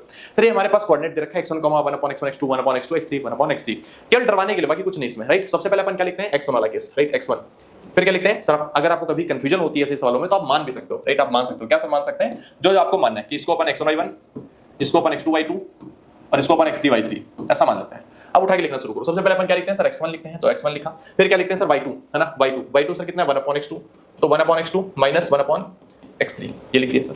x1 y2 - y3 plus x2, है ना सर, x2 लिख दिया अपन ने, x2 लिखा। x2 के बाद क्या आता है सर y3 मतलब कितना 1/x3 माइनस y1 यानी कि 1/x1 प्लस x3 के बाद क्या आएगा सर y1 कितना है 1/x1 माइनस y2 1/x2 ये लिखा सर, और पूरे में लगा दिया अपन ने 1/2। ये सर हमारा हो गया एरिया, क्योंकि हमसे एरिया ही पूछा गया था। अब देखो आपको ये सब कुछ दे रखा है, आपको एरिया बताना कितना है, एरिया ही बताना है कितना आएगा, सिंपल सीधी बात है, राइट। ऑल्दो ये फार्मूला काफी इजी भी ऐसा हो सकता था नॉर्मली अगर हम तरीके से करते, बट फिर भी आपको अगर फार्मूले से ही जाना है, बिल्कुल कॉन्सेप्चुअल तरीका लगाना है तो, राइट। इसको थोड़ा सा सॉल्व करके देखते हैं सर हम। x3 इधर मल्टीप्लाई कर सकते हैं हम, है ना, तो ये जाएगा x3 - x2 upon x2 plus यही वही काम यहाँ पे अपन करेंगे, x2 बाहर ही रखा अपन ने, x1 - x3 और नीचे x1 x3 प्लस नीचे x1 x2 आ जाएगा सर, और इधर कितना हो जाएगा 2 x2 और x1, तो x3 x2 - x1 ये हो गया सर, राइट। ये कहानी चल रही थी, राइट। इतनी कहानी करने के बाद में अब आपको नीचे भी देख के समझ में आ रहा होगा कि सर नीचे एलसीएम x1 x2 x3 लिया जा सकता है, तो अपन ने नीचे एलसीएम ले लिया x1 x2 और x3, राइट। अब यहाँ पे x2 x3 देखो है, x1 नहीं है, तो x1 का इधर मल्टीप्लाई यानी कि x1 का स्क्वायर हो जाएगा, राइट। x1 का square into x3 into x2, अगर हम अंदर मल्टीप्लाई भी कर दें तो x1 का स्क्वायर इंटू x2 आ जाएगा, प्लस यहाँ पे x1 x3 है, x2 नहीं तो x2 का स्क्वायर हो जाएगा, x2 का square into x1 minus x2 का स्क्वायर इंटू x3 प्लस यहाँ पे सर x3 नहीं है तो x3 का स्क्वायर कर देंगे, x3 का square into x2 minus x3 का स्क्वायर इंटू x1। ये सर हमारा बन गया पूरा केस, और साथ में हमारे पास क्या 1/2 भी है। अब इसमें से कौन सा ऐसा है जो बनता नजर आ रहा है कि सर हाँ ये चीज बन सकती है, राइट। अब देखो यहां तक आके अपन रुक गए कि सर अब आगे करना क्या है ना, तो बहुत सारे बच्चे इसके बाद सवाल छोड़ देते हैं कि सर हमें नहीं समझ में आ रहा है। ऑफ कोर्स सवाल इतना लेंदी जा रहा है, देख के कॉम्प्लेक्शन हो रहा है कि सर ये जाएगा कहां से, करें तो करें क्या। अब अगर ऐसा फंस जाए तो आप ऑप्शन की तरफ देखो, ऑप्शन में हर कहीं ये फैक्टर लिखा हुआ है, यानी कि ये बात तो तय है कि सर ये फैक्टर तो आना ही आना है, ये बात तो तय है कि सर ये फैक्टर तो आना ही आना है। अब यहाँ पे थोड़ी चालाकी और थोड़ा लॉजिकल रीजनिंग दिमाग लगाना पड़ेगा। सर पहली बात क्या है कि 2 का अंदर मल्टीप्लाई तो 2x1 x2 x3 बन रहा है, 2x1 x2 x3 बन रहा है, यानी कि सर नीचे 2x1 x2 x3 दिखना चाहिए था, पहली बात तो ये, राइट। अब ये किस में दिख रहा है, केवल चौथे ऑप्शन में दिख रहा है, तो पहली बात तो सर इसी से कंफर्म था कि ये ऑप्शन चौथा सही हुआ था। जीरो क्यों नहीं हो सकता सर, क्योंकि देखो ये कहीं से भी जीरो होते हुए नहीं दिख रहा है, कुछ भी कट्टे पिट्टे इसमें दिख नहीं रहा है, जीरो नहीं होगा। जीरो कब होता है, जब ट्रायंगल के जो वर्टेक्स हैं वो कैसे हो, कोलिनियर हो जाए। अपन आगे पढ़ेंगे चल करके, यहाँ पे ऐसा कुछ भी नहीं है, राइट। तो अब सर क्या करना है सवाल, लेकिन अभी भी सर हम श्योर नहीं है, कल को मान लो 2 ऑप्शन में नीचे 2x1 x2 x3 लिखा हो तब क्या करेंगे। अब यहाँ पे बच्चा बड़े ध्यान से एक चीज समझनी है कि उल्टा गेम खेलना है तुम्हें। सर उल्टा गेम कैसे खेलते हैं, अरे मैं सिखाता हूं, सुन। ये चीज जो आई है ना, तुम्हें पता है कुछ ना कुछ इसको कंबाइन करके ऐसा कुछ लेकर के लिखा गया होगा, लेकिन कैसे पहचाने कौन सा है, राइट। तो अब यहाँ पे जरा सा है ना अपने आप को श्योरिटी भी तो देनी कि हाँ सर ये है कि नहीं है, ऐसा तो नहीं कुछ और हो जाए, राइट। तो क्या कर सकते हो तुम कि अपने आप से मल्टीप्लाई करना स्टार्ट कर दो कि भाई अगर x1 का x2 से मल्टीप्लाई करेंगे और x2 का x3 से करेंगे तो x1 x2 x3 मिलेगा, x1 x2 x3 मिलेगा। सर इसको लिख लो, 1 2 लिखोगे तुम्हें अपने आप ऑटोमेटिकली आइडिया क्लियर होना स्टार्ट हो जाएगा। फिर अगर तुम x1 का मल्टीप्लाई x2 से फिर x1 से करोगे तो माइनस का x1 का स्क्वायर और x2 मिलेगा। क्या x1 का स्क्वायर और x2 तुम्हें दिख रहा है? हाँ सर देखो दिखना स्टार्ट हो गया, राइट सर यहाँ पे x1 x2 x3 दिख रहा है लेकिन आगे यहाँ तो नहीं दिख रहा था। अब क्या करेंगे? तो एक बात देख, लास्ट वाला का मल्टीप्लाई करेगा ना x2 x3 और x1 तो तीनों माइनस माइनस यानी कि लास्ट में जाते जाते माइनस x1 x2 x3 फिर से मिलेगा जो कि कट जाएगा, यानी कि हमारा आंसर कुछ ना कुछ ऐसा ही आ रहा होगा, यानी कि डी पार्ट हम यहाँ से सही कर सकते हैं। एक तरीका ये हो गया, जब आप जनरली बिल्कुल मेथड से जाओगे, फंडा लगा के चलोगे, आंसर आएगा। दूसरा तरीका मैं आपको सिखाता हूं। सर दूसरा तरीका क्या है? अब देखो दूसरा तरीका मैं सिखाता हूं, सुनो। दूसरा तरीका यह है कि अपने मन से यहां पे आप कोई भी मान सकते हो, अपने मन से यहां पर आप कोई भी मान सकते हो। जैसे मान लो मैंने मान लिया कि 1 2 और 4, राइट 1 2 4, राइट मैंने मान लिया कि सर ये क्या है 1 2 4 है, तो 1 1 by 1, राइट 2 2 by 1 by 2 और 4 यानी कि 4 और 1 by 4, ये मान के इसका एरिया निकाल लो और ये सारी चीज x1 x2 x3 की जगह पर उठा के रख दो, जो भी सेटिस्फाई कर जाए वही तुम्हारा क्या है आंसर है, राइट। ये है वैल्यू पुटिंग मेथड। अगर तुम्हें अच्छा लगे तो ये तुम लगा सकते हो, अगर तुम्हें इतनी सारी कॉम्प्लेक्शन से बचना है तो, राइट। क्या करना है सर, कुछ भी अपने मन से मान लो, बस ध्यान रहे ऐसा दोनों सारे इक्वल मत मान लेना। क्यों इक्वल नहीं मानना? क्योंकि फिर ये भी ऑप्शन 0 हो जाएगा, ये भी ऑप्शन 0, ये भी ऑप्शन 0, तो टिक किसको करोगे, राइट। तो यहाँ पे ऑप्शन को देखना पड़ता है। तो 1 2 4 मानना हमारे लिए थोड़ा आसान काम था, हमने वही मान के पूरा सवाल निपटा दिया। ठीक, आगे बढ़ते हैं सर अगली कहानी पर। अगला सवाल बढ़िया सवाल था, राइट। कोलिनियर पे आते हैं। सर कोलिनियर क्या होता है ना? कोलिनियर है संरेखिक मामला क्या होता है? कोलिनियर का मतलब होता है कि जब पॉइंट, दो से ज्यादा पॉइंट एक ही लाइन में हो तो उन्हें हम कोलिनियर पॉइंट्स बोलते हैं, राइट। मैं फिर से अपनी बात को रिपीट करता हूं, अगर दो से ज्यादा है ना, दो पॉइंट हमेशा कोलिनियर होंगे, मतलब एक ही लाइन में हमेशा आएंगे, लेकिन तीसरा पॉइंट मान लो अगर यहां पर है तो एक ही लाइन में देखो नहीं आ रहा है, ये लाइन इधर जा रही है, इसमें नहीं आ रहा है, यानी कोलिनियर नहीं है। लेकिन अगर यही पॉइंट यहां पर होता कि इस लाइन पे होता, सर हम बोलते कि तीनों पॉइंट कैसे हैं कोलिनियर है। तो बस इतनी सी बात है। कोलिनियर होने का मतलब होता है कि एक ही लाइन में होना, सिंपल सी बात है, एक ही लाइन में होना, सबको क्या बोलते हैं अपन कोलिनियर बोलते हैं, राइट। कोलिनियर में करते क्या है, जितने भी सवाल हमारे हमें अधिकतर 3 पॉइंट दिए जाएंगे कोलिनियर है या नहीं है, तो 3 पॉइंट से जो भी एरिया, जो भी ट्रायंगल बनता है उसका एरिया क्या करना होता है, area of triangle will be 0, area of triangle will be what 0 की। अगर 3 पॉइंट है x1 y1 x2 y2 x3 y3 तो कोलिनियर हो गए, एक ही लाइन में आ गए, एक ही लाइन से ये पॉइंट और ये पॉइंट, ये मान लो x1 y1 और ये मान लो x2 y2 और ये मान लो x3 y3 हैं, अगर एक ही लाइन में आ गए तो सर इनसे कोई भी ट्रायंगल नहीं बन पाएगा, और अगर कोई ट्रायंगल नहीं बनेगा तो इनका एरिया क्या हो जाएगा 0 हो जाएगा। सिंपल सीधी बात है, लगा दिया, आंसर हमारा क्या। ठीक, ये आपको लगाना है जब भी आपको कोलिनियर की बात आपसे कोई करे तो, right. What is locus of point? Sir locus of point क्या होता है? लोकस ऑफ पॉइंट का बेसिकली बच्चा सिंपल सा फंडा इतना होता है कि कोई किसी पॉइंट पर आप कोई कंडीशन लगा दो और फिर पॉइंट वो मूव करना स्टार्ट कर जाए। अब पॉइंट पे आप कोई कंडीशन लगी, वो मूव करेगा तो कोई ना कोई पाथ बनाएगा, जो पाथ बनाता है उसी को पॉइंट का लोकस कहते हैं। जैसे फॉर एग्जांपल आपको यहाँ पे करके दिखाता हूँ। फॉर एग्जांपल मैं बोल दूं कि मेरे हाथ से ये जो पॉइंट है, ये केबल जो है, इसका ये जो लास्ट पॉइंट है, एंड पॉइंट है, इसकी डिस्टेंस इतनी रहेगी, अब इसको मूव कराना है। तो मूव मैं कैसे कर सकता हूँ? मैं इसको ऐसे घुमा सकता हूँ, राइट। अभी जो घूम रहा है तो आप देखो सर्कुलर पाथ बना रहा है, यानी कि इस पॉइंट का लोकस क्या हो गया सर, सर्कुलर पाथ हो गया। और बाकी इसमें कोई रॉकेट साइंस नहीं है, आपको केवल इतना ही करना होता है कि सर इसका जो पाथ है ना, वो जो पाथ होता है सर यही क्या होता है, सर यही पाथ लोकस होता है। The path of a moving point is called its locus, कि सर जो पाथ है वही क्या कहा जाएगा, लोकस कहा जाएगा। इतना आइडिया होना चाहिए, बाकी सवाल तो कठिन से कठिन सवाल सॉल्व हो ही जाएंगे, उनमें कोई दिक्कत की बात नहीं आएगी, राइट।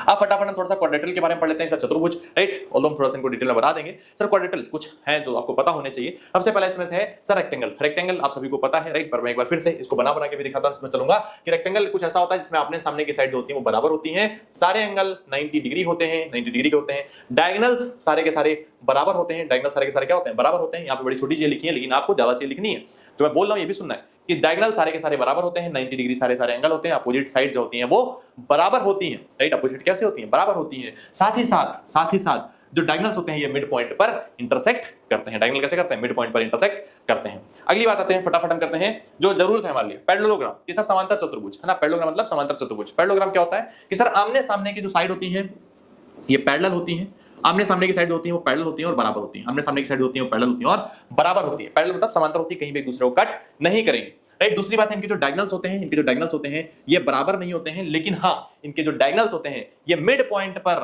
बाइसेक्ट करते हैं, मतलब एक दूसरे को समद्विभाजित करते हैं, बराबर बराबर बांट देते हैं कि जो पॉइंट है इस डायगोनल को भी बराबर भाग में बांट रहा है और इसको भी बराबर भाग में बांट रहा है, राइट। मतलब ये जो पार्ट है ये इसके बराबर है और ये पार्ट इसके बराबर है। कहानी क्लियर है, मिड पॉइंट पर बाइसेक्ट करते हैं, इस बात का आपको ध्यान रखना है, राइट।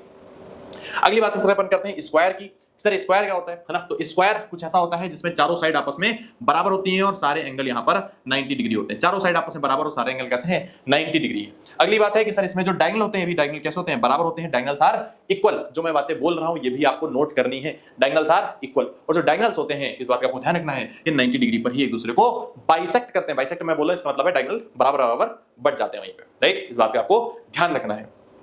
फिर आते हैं सर रोम्बस की बात कर लेते हैं। रोम्बस कैसा होता है, अगर स्क्वायर को थोड़ा सा टिल्ट कर दें, है ना, थोड़ा सा टिल्ट कर दें, मतलब कुछ ऐसा बना दें, तो ये सर हमारा रोम्बस हो जाता है। रोम्बस में सामने आमने सामने की चारों साइडें सर कैसी होती हैं, बराबर होती हैं, पैरेलल होती हैं। साथ ही साथ इसमें भी जो डायगोनल होते हैं ये 90 डिग्री पर ही बाइसेक्ट करते हैं, राइट। और आमने सामने की सारी साइडें बराबर होती है, मतलब इसमें चारों साइडें बराबर होती है, आमने सामने क्या चारों साइडें बराबर होती है। बस इतना ध्यान रखना है, डायगोनल क्या होता है 90 डिग्री पर बाइसेक्ट करते हैं, राइट। इस बात का आपको ध्यान रखना है, बाइसेक्ट करते हैं, राइट। और इसमें कुछ ऐसा रॉकेट साइंस नहीं है। बाकी ट्रिपजॉइड जो है वो 2 साइड्स आर पैरेलल, इसमें केवल 2 साइड्स पैरेलल होती हैं, बाकी सारी साइड्स डिफरेंट होती है। ऐसा मान लो 2 ही साइड बची, वो क्या होती है, डिफरेंट होती है। 2 साइड केवल पैरेलल होती है, कुछ ऐसा बना होगा, राइट। कुछ मान लो ऐसा बना हुआ है, ये हो गया कि सर 2 साइड इसमें क्या होती हैं, पैरेलल होती हैं। ट्रेपेजियम भी जिसको बोलते हैं, लिखा होता है ट्रेपेजियम, वहां पे बट एक साइड परपेंडिकुलर हो जाती है, बस इतना सा डिफरेंस होता है, बाकी कोई डिफरेंस नहीं है। ये ज्यादा इंपॉर्टेंट नहीं है, रोम्बस ज्यादा इंपॉर्टेंट नहीं है, बट रेक्टेंगल, पैरेललोग्राम और स्क्वायर ये चारों चीजें बहुत इंपॉर्टेंट है आपके लिए, आपको ध्यान रखना है सारी बातें, और सारे डायग्राम बगल बगल में बना लेने हैं इस तरह से। आगे बढ़ जाते हैं सर अगली कहानी पर। Centroid, right sir, what is centroid? Centroid क्या होता है? सेंट्रॉइड पे आपने इस बार भी देखा 2024 फर्स्ट में भी सवाल आया, और ऐसा नहीं कि इंडिया वाले बताते नहीं, सवाल हम नहीं पूछेंगे। ऐसा सवाल आप देखोगे तो प्रीवियस में भर भर के रखे हुए सेंट्रॉइड जहां पूछा गया बार बार, अब बार बार पूछा जा रहा है, फिर भी आप पढ़ के नहीं जा रहे हो, तो ये गलती किसकी है? आपकी है, राइट। और अगर पढ़ाने जा रहा है तो गलती किसकी? टीचर की है, इसलिए अभी मत पढ़ा करो, राइट। चलो सेंट्रॉइड की बात करते हैं sir. The point of what is the concurrency of median, ये सब क्या है मैं आपको एक लाइन में समझाता हूं, राइट। कि अगर कोई ट्रायंगल आपने बनाया, अगर कोई आपने ट्रायंगल बनाया और ट्रायंगल की मीडियन सर क्या होती है? माध्यिकाएं। माध्यिकाएं क्या करती हैं कि किसी भी वर्टेक्स किसी पॉइंट से सामने वाली साइड को जो 2 बराबर भागों में बांट दे, इसको बोलते हैं मीडियन। इसको क्या बोलते हैं? मीडियन बोलते हैं। अब अगर हम तीनों पॉइंट से अपन मीडियन ड्रॉ करेंगे तो ये हमेशा एक ही लाइन से होकर के जाती हैं। तीनों वर्टेक्स अगर अपन मीडियन ड्रॉ करें तो एक ही पॉइंट से होकर के जाती है, माध्यिकाएं एक ही पॉइंट से होकर के जाती हैं, इसको बोलते हैं कंकरेंसी, राइट।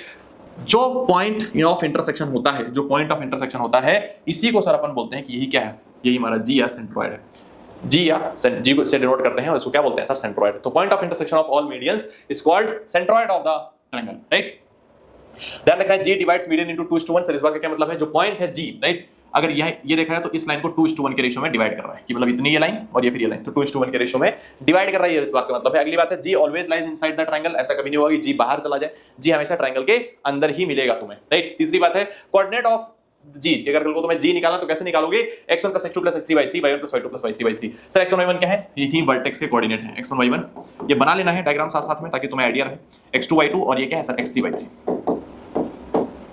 ये सर हमारे कोऑर्डिनेट थे, और इनसे अगर सेंट्रॉइड कोई बनेगा तो उसके कोऑर्डिनेट हो जाएंगे x1 + x2 + x3/3, y1 + y2 + y3/3। Simple as that, right. और इसमें कोई रॉकेट साइंस नहीं है साहब, राइट। आगे बढ़ जाते हैं सर अगली कहानी पर। देखो पीवाई के 2017 फर्स्ट का गया, 2024 में भी सवाल आया था, लेकिन चलो शुरू कर लेते हैं फटाफट। If a vertex of a triangle is 1,1, right, कि सर एक वर्टेक्स जो ट्रायंगल का है वो 1,1 है। सवाल पढ़ते ही पेन चलना स्टार्ट होना चाहिए। अगर पेन नहीं चल रहा है तो इसका मतलब है कि आपके 10 से 15 सेकंड केवल इसी बात में वेस्ट हो रहे हैं कि आप पेन नहीं चला रहे हो, right. 1,1 and the mid points of 2 sides of the triangle, कि सर इसके अलावा जो मिड पॉइंट्स बचे हैं वो कौन कौन से हैं? Vertex are -1/2 and 3/2। तो ये सर पॉइंट दे रखे हैं -1/2 और ये पॉइंट दे रखा है सर 3/2, राइट। अब आपको बताना है कि सेंट्रॉइड क्या होगा, है ना, सेंट्रॉइड। अब अगर मैं सेंट्रॉइड निकालना होता तो मैं तीनों वर्टेक्स पता होने चाहिए भाई, कहानी तो यही भाई, तीनों वर्टेक्स पता होने चाहिए। तीनों वर्टेक्स कैसे पता चलेंगे? ये मिड पॉइंट दे रखा है, तो ये मिड पॉइंट किसका होगा? 1,1 और इस कोऑर्डिनेट का होगा x2 y2 का।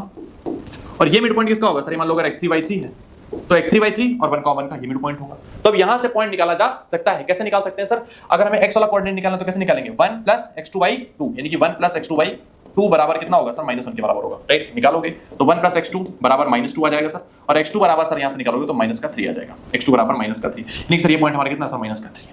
इसी तरीके से अगर y2 निकालोगे तो y2 + 1/2 बराबर 2, 2 × 4, 4 में 7 जाएगा, 3 बचेगा, 3 -3,3। अगर आप भी थोड़ी सी प्रैक्टिस करोगे तो जैसे मैंने मन में ही निकाल लिया वैसे आप भी निकाल सकते हो, कोई रॉकेट साइंस नहीं है सर। कि y2 + 1 किया, y2 किया बराबर 2, तो y2 जो है मल्टीप्लाई 2 × 4, 1 माइनस कर देंगे तो सीधे 3 बच गया, राइट। सर 3 कब आएगा? 1 + 5, राइट। तो 5 और ये निकालना चाहें 2 कब आएगा? 1 + 3, 5,3, राइट। 5,3 सीधे सीधे अपन ने लगा दिए यहाँ। अब सर में अगर हमें चाहिए सेंट्रॉइड, तो सेंट्रॉइड अपन निकाल सकते हैं x1 + x2 + x3। तो 5 + 1 6, 6 - 3 करेंगे तो 3 बचेगा केवल, राइट। यानी कि सब तीनों का सम 3 आ रहा है, 3/2, right, comma y1 + y2 + y3/3। तो y1 सर, y1 यहाँ से स्टार्ट करेंगे, y1 1 + 3 4, 4 + 3 7, राइट। तो 7 और 7 बाई अगर हम 2 करेंगे तो 3/2, 7/2। क्या कोई आंसर है? अरे by2 नहीं होता, 3 होता है ना, माय मिस्टेक, फार्मूला गलत लगा दिया अपन ने। x1 + x2 + x3/3, है ना, और y1 + y2 + y3/3, है ना। ये होता है 3/3 का कैसे लॉट करेंगे सर? 1 बच जाएगा। तो 1, 7/3। क्या कोई आंसर है? हाँ सर बिल्कुल है, D part is the correct answer, D part is the correct one, right. केवल इतना ही करना था, सवाल खत्म हो चुका है, आंसर आ चुका है हमारा। x1 + x2 + x3/3, y1 + y2 + y3/3। बस सेंट्रॉइड के लिए करना है। 2024 फर्स्ट में भी ऐसा एक सवाल आया था, राइट, जो कि आपके साथ के लोगों ने किया और वो SSB भी देने चले गए। इन सेंटर की सर बात करते हैं फटाफट, है ना। इन सेंटर की बात करते हैं। इन सेंटर क्या होता है, इंटरनल एंगल बाइसेक्टर जो होते हैं उन वो जहां पर इंटरसेक्ट करते हैं। इंटरनल एंगल बाइसेक्टर सर क्या होते हैं, मैं फटाफट यहाँ पे आपको बना के दिखा देता हूँ। राइट, जैसे मान लो ये एंगल है तो इसको बाइसेक्ट जो करेगा, दो बराबर भागों में जो बांट देगा। राइट, ये लाइन इस तरीके से इस वाले को जो दो बराबर भागों में बांटेगा, राइट, ये लाइन, और इसको जो दो बराबर भागों में बांटेगा, ये लाइन। तो ये जहां पर भी मिलेंगे जाकर के इसी को बोलते हैं इन सेंटर। इसको क्या बोलते हैं सर, इन सेंटर बोलते हैं। एंगल बाइसेक्टर, एंगल बाइसेक्टर देखो लिखा हुआ है कैसे, इंटरनल एंगल्स बाइसेक्टर्स। राइट, जो एंगल्स को बराबर बराबर भागों में बांटते हैं वो जहां पर मिलते हैं सर उसको अपन क्या बोलते हैं, इन सेंटर बोलते हैं। Incentre of the triangle. Incentre मतलब अपन आई से नोट करेंगे तो आई, यहाँ पे आई लिखा है ना, मतलब मैं यहाँ पे नहीं, यहाँ पे आई, आई मतलब incentre. Always lies inside the triangle, है ना। अब सीधे कभी कभी स्टेटमेंट पूछे जा सकते हैं, इसलिए मैं लिखवा रहा हूं कि ये जो आई होता है हमेशा क्या होता है, इनसाइड द ट्रायंगल होता है। Internal angle bisector divide the base in the ratio of adjacent side. Sir ये कहने का मतलब क्या है, इंटरनल एंगल जो बाइसेक्टर होता है, तो मान लो ये बाइसेक्टर अपने ड्रॉ किया तो ये जो रेशियो होगा, ये रेशियो जो होगा, राइट, तो ये मान लो लेंथ पूरी फॉर एग्जांपल m है, ये पूरी लेंथ कितनी है सर, m है, और ये पूरी लेंथ अगर मान लो n है, तो इंटरनल एंगल बाइसेक्टर क्या करते हैं, इसको m रेशियो n के रेशियो में डिवाइड कर देता है। m is to n के रेशियो में डिवाइड करता है, मतलब इनकी जो लेंथ है, एडजेसेंट साइड की जो लेंथ है, उसी के रेशियो में वो सामने साइड को डिवाइड करता है। ये बात याद रखना, राइट। वैसे इतनी देर तुम्हें नीड नहीं है, बट फिर भी, है ना, पूछ दिया तो क्या करोगे। कोऑर्डिनेट्स ऑफ आई, आई के जो कोऑर्डिनेट होते हैं वो कुछ ऐसे होंगे, x1 + bx2 + cx3 upon a + b + c। यहाँ पे abc क्या है, साइड्स। यहाँ पे abc क्या है, साइड्स है, राइट। इस बात का ध्यान रखना, एबीसी क्या है सर, साइड्स है।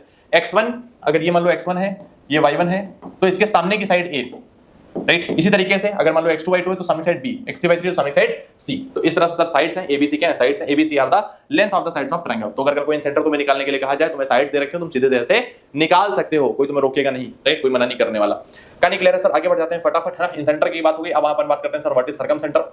सर्कम सेंटर की बात करते हैं, perpendicular bisector of the sides, right. Sir क्या बात है, मैं फटाफट यहाँ पे आपको बना के दिखाता हूँ कि ये मान लो साइड्स हैं, साइड्स का अगर बाइसेक्ट करें, है ना, मतलब साइड्स को दो भाग में डिवाइड करें, बराबर भागों में, और परपेंडिकुलर की मतलब परपेंडिकुलर ड्रॉ करें, यहाँ पे इस पॉइंट पर परपेंडिकुलर 90 डिग्री, वैसे यहाँ पर भी ड्रॉ करें और वैसे ही यहाँ पर भी ड्रॉ करें, तो ये एक ही पॉइंट से होकर के हमेशा जाएंगे। और जो पॉइंट होगा, जो ये पॉइंट होगा, ये हमने किया क्या, हमने साइड को आधे भाग में डिवाइड किया और उस पर एक परपेंडिकुलर लाइन ड्रॉ कर दी, राइट। कि मतलब साइड की मान लो लेंथ पूरी 10 थी, तो 5 लेंथ पे ऐसे एक पॉइंट अपन ने निकाला और उसका क्या एक परपेंडिकुलर उस पर ड्रॉ किया। अब ये सब पे परपेंडिकुलर ऐसे हमने ड्रॉ किया है, जहां पे कट करेगा इसी को क्या बोलते हैं सर, इसी को अपन बोलते हैं सर्कम सेंटर। इसी को अपन क्या बोलते हैं, सर्कम सेंटर। एक्यूट एंगल के लिए इनसाइड होगा।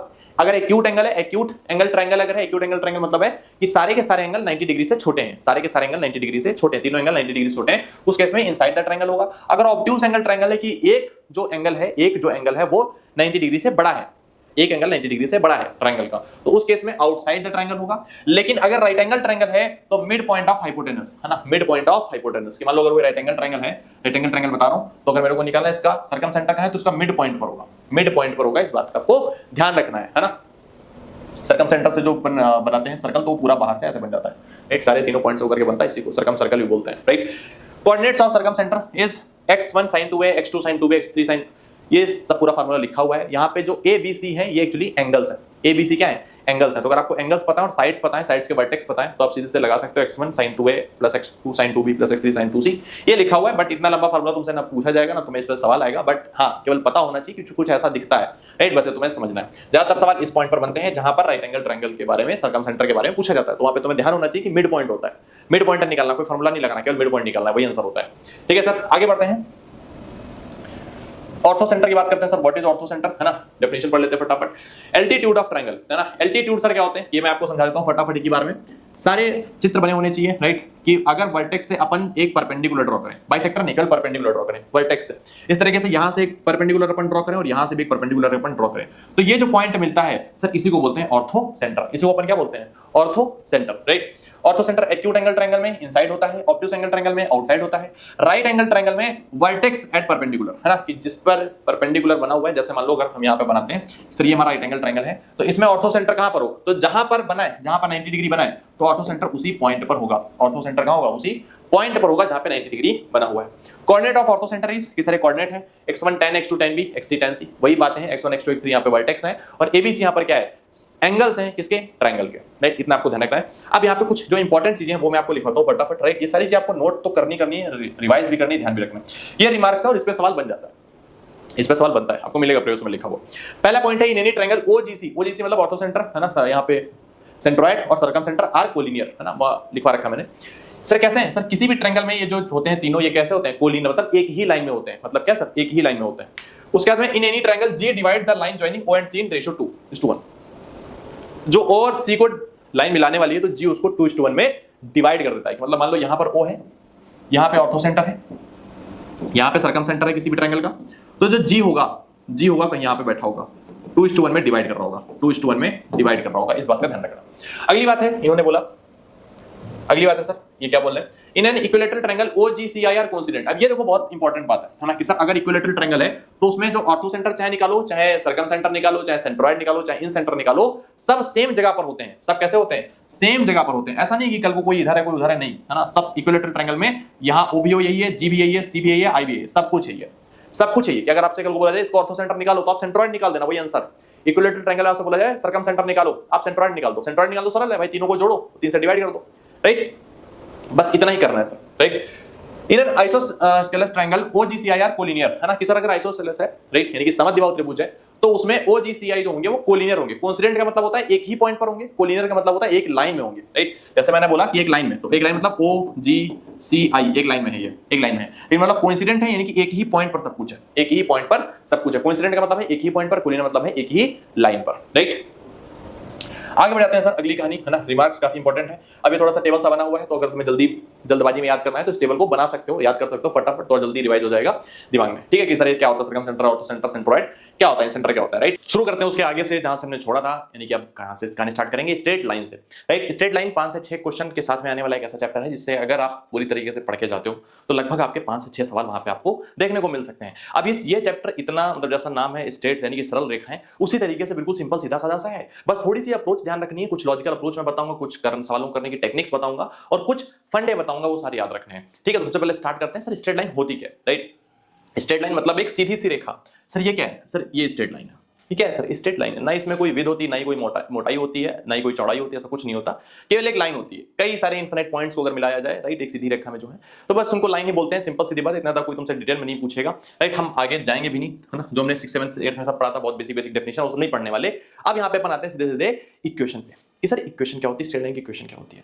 इक्वेशन का मतलब होता है एक ऐसी कंडीशन जो, जैसे मान लो अगर कोई यहां पर पॉइंट है तो मैं पूछूं क्या ये स्ट्रेट लाइन पर है या नहीं है, तो अगर ये पॉइंट उस कंडीशन को सेटिस्फाई कर रहा है तो इसमें है, अगर नहीं कर रहा है तो नहीं है। जैसे कंडीशन सर कैसे लगाते हैं, फॉर एग्जांपल अगर आप 12th में गए हो तो 12th में जाने की कंडीशन क्या है कि आपको 11th पास आउट होना चाहिए, राइट। तो जो कंडीशन सेटिस्फाई कर रहे हैं वो 12th में है, जो नहीं कर रहे हैं वो नहीं है। उसी तरीके से यहां पे मैं कंडीशन लिखूंगा और वो कंडीशन सेटिस्फाई करेंगे वो इस लाइन में होंगे और जो नहीं करेंगे वो नहीं होंगे। तो जो कंडीशन है उसी को अपन बोलते हैं स्ट्रेट लाइन का क्या है, इक्वेशन है। अब सबसे पहले बात करते हैं स्ट्रेट लाइन का इक्वेशन क्या होता है। तो फर्स्ट डिग्री इक्वेशन, है ना, कोई फर्स्ट डिग्री इक्वेशन हो जो इस तरह से लिखा हो ax + by + c = 0, राइट। ऐसा अगर कोई भी इक्वेशन लिखा हुआ है तो वो स्ट्रेट लाइन को डिनोट करता है, वो सरल रेखा को डिनोट करता है, जहां पर a b c जो है ये कोई ना कोई रियल नंबर है, वास्तविक संख्याएं हैं, राइट। इस बात का यहां पे बहुत ज्यादा ध्यान रखना है कि कम से कम एक ए या बी को नॉन जीरो होना पड़ेगा, मतलब आपको एक्स वाला टर्म या वाई वाला टर्म दिखना ही चाहिए। ऐसा नहीं कि ए और बी दोनों जीरो कर दिए तो केवल सी बचेगा, राइट। ऐसा नहीं होना चाहिए, या तो एक्स या तो वाई, कम से कम एक दिखना चाहिए। दोनों दिख सकते हैं, कहानी चलेगी। जैसे मान लो मैं लिख रहा हूं, यहाँ पे एग्जांपल आपको करके दिखा रहा हूं। फॉर एग्जांपल मैं लिखा क्या ये स्ट्रेट लाइन का इक्वेशन है 3x + 4y + 5 = 0, क्या स्ट्रेट लाइन का इक्वेशन है? तो आप बोलोगे हां सर ये स्ट्रेट लाइन का इक्वेशन है, क्योंकि यहाँ x दिख रहा है और y दिख रहा है, राइट। बाकी कांस्टेंट दिखे ना दिखे, आपको केवल एक x या y से मतलब है, राइट। कम से कम एक दिखना चाहिए। क्या ये स्ट्रेट लाइन का इक्वेशन है 3x = 0, क्या स्ट्रेट लाइन का इक्वेशन है? हां सर बिल्कुल स्ट्रेट लाइन का इक्वेशन है। मैं पूछूं कि क्या 3y = 0, क्या स्ट्रेट लाइन का इक्वेशन है? हां सर स्ट्रेट लाइन का इक्वेशन है, राइट। ये है। अगर y या x कुछ भी दिख रहा है, राइट, दोनों में से कोई भी एक कम से कम दिख रहा हो, मतलब दोनों दिख रहा हो तो है ही है, राइट, बट दोनों में से कोई भी कम से कम एक दिख रहा हो तो स्ट्रेट लाइन का इक्वेशन वो कहा जाएगा। अब एनडीए वाले क्या करते हैं, वो बड़ी बेसिक बड़ी छोटी छोटी बातों पर ही सवाल बना देते हैं, जैसे यहां पर भी बनाएंगे, राइट। बट उससे पहले एक चीज हम समझ लेते हैं, ये क्या है कि पॉइंट लाई ऑन लाइन, कि अगर सर कोई पॉइंट है जो लाइन पर लाई कर रहा है तो ये घटना कैसे हम बताएंगे कि पॉइंट लाई कर रहा है नहीं कर रहा है, राइट। तो जैसे फॉर एग्जांपल मैंने यहाँ पे लाइन लिखी x + y = 2, है ना। मैं कुछ भी लिख सकता था, मैं यहाँ पे एक एग्जांपल के तौर पे आपको समझाना बस चाहता हूँ, बहुत सिंपल सी बेसिक सा फंडा है। कोई पॉइंट इस लाइन पर होगा या नहीं होगा, ये कैसे पता लगाएंगे? उस पॉइंट को x और y की जगह पे रख करके देखेंगे। अगर सेटिस्फाई कर जाए, सेटिस्फाई का मतलब है LHS = RHS आ जाए, अगर ऐसा हो जाए तो मतलब ये क्या है कि सब जो पॉइंट है वो लाइन पर है, अदरवाइज नहीं है। जैसे यहाँ पे मैं एग्जांपल लेता हूँ, एग्जांपल से हम ले रहे हैं। फॉर एग्जांपल मैंने बोला क्या बताओ क्या 1,3 इस लाइन पर होगा, तो जो पहले लिखा है वो हमेशा x वाला कोऑर्डिनेट, तो जो बाद में लिखा है y वाला होता है। तो x यहाँ पे 1 रखोगे, y की जगह पे 3 रखोगे, तो 1 + 3 4 हो रहा है, लेकिन बराबर में क्या दे रखा है? 2 दे रखा है, यानी कि 1,3 इस लाइन पर नहीं है, 1,3 इस लाइन पर नहीं है। बड़ी बेसिक सी बात है, लेकिन कभी कभी बच्चे को नहीं समझ में आती है तो काफी सवाल आगे के गड़बड़ होने लगते हैं। जैसे मान लो मैं पूछ रहा हूँ 1/2 and 3/2, क्या इस लाइन पर है 1/2 3/2 क्या इस लाइन पर है, तो आपको क्या करना है 1/2 यहां पे उठा के रख के देखो, 3/2 यहां y की जगह पे उठा के रख के देखो, तो 1/2 प्लस 3/2 करेंगे तो 4/2 आ जाएगा, 4/2 मतलब 2 होता है, यानी कि एलएचएस बराबर आरएचएस हो गया, यानी कि ये सर हाँ लाइन पर है, राइट। तो इस तरह से आपको निकालना होता है, कभी आपसे बोल जाए point lie on a line, तो आपको क्या लिए चेक करना होता है x की जगह पे x वाला पॉइंट, y की जगह पे y वाला पॉइंट, और दोनों सेटिस्फाई करते हैं तो आपका आंसर आ जाएगा, राइट। आगे बढ़ते हैं सर अगली कहानी पर। अगली कहानी बहुत सिंपल सी है, 2019 सेकंड का एक सवाल ही पहले कर लेते हैं फटाफट। सर देखो सवाल ही बिल्कुल डेफिनेशन पर आया। The equation x plus b plus c बराबर 0 रिप्रेजेंट्स अ स्ट्रेट लाइन, है ना, for all real numbers abc, है ना। सर कब कब करेगी, abc की वैल्यू कैसे कैसे होनी चाहिए, पहले ही लाइन बोल रखी कि सारे वास्तविक संख्याओं के लिए abc, फिर बोल रखा है कि only when a does not equal to 0, only when b does not equal to 0, और लास्ट में लिखा हुआ है only when at least one of a and b is non zero. और यही बात सही है कि कम से कम एक a और b नॉन जीरो होना चाहिए, मतलब जीरो नहीं हो सकता, right. a does not equal to 0 चलेगा, है ना, चलेगा, मतलब तब भी लाइन हो सकती है, राइट, नहीं भी हो सकती तब भी। b does not equal to 0 केवल अगर ऐसा बोल रहा है, नहीं, दोनों में से कोई भी कम से कम एक, है ना, होना ही चाहिए, दिखना ही चाहिए, ऐसा जो नहीं कि b does not equal to 0 पर ही केस बनेगा, नहीं, राइट। अगर कोई लाइन में ऐसा लिख रहा हूं 3x प्लस 9 बराबर 0, तो क्या स्ट्रेट लाइन है, हाँ सर ये है, लेकिन यहां पे देखो b 0 के बराबर हो गया है, राइट, यहां पे क्या है b 0 के बराबर हो गया, यानी कि y वाला जो कोफिशिएंट है वो 0 के बराबर हो गया, पर फिर भी क्या है ये लाइन है, राइट। इसका मतलब है कि हाँ सर लाइन होती है, तो कब नहीं होती है, ओनली व्हेन, कब लाइन होती है, only when at least one of a and b is non zero, कि कम से कम एक a या b को नॉन जीरो होना ही चाहिए, दोनों साथ साथ में जीरो नहीं हो सकते, दोनों साथ साथ में जीरो नहीं हो सकते, ये आपको ध्यान रखना है। पहले ऑप्शन में क्या था, for all real numbers a and b and c, कि सर सारी वास्तविक संख्या नहीं, सारी वास्तविक संख्या नहीं, सबको जीरो थोड़ी कर दोगे, राइट, तब नहीं लाइन कहलाएगी। तो ऐसे ही सवाल बहुत बेसिक बेसिक डेफिनेशंस पे होते हैं, राइट, आपको बस इनका थोड़ा सा ध्यान रखना होता है। आगे बढ़ते हैं सर अगली कहानी पर, inclination of a line, right. ये sir inclination of a line होता क्या है, या झुकाव होता क्या है।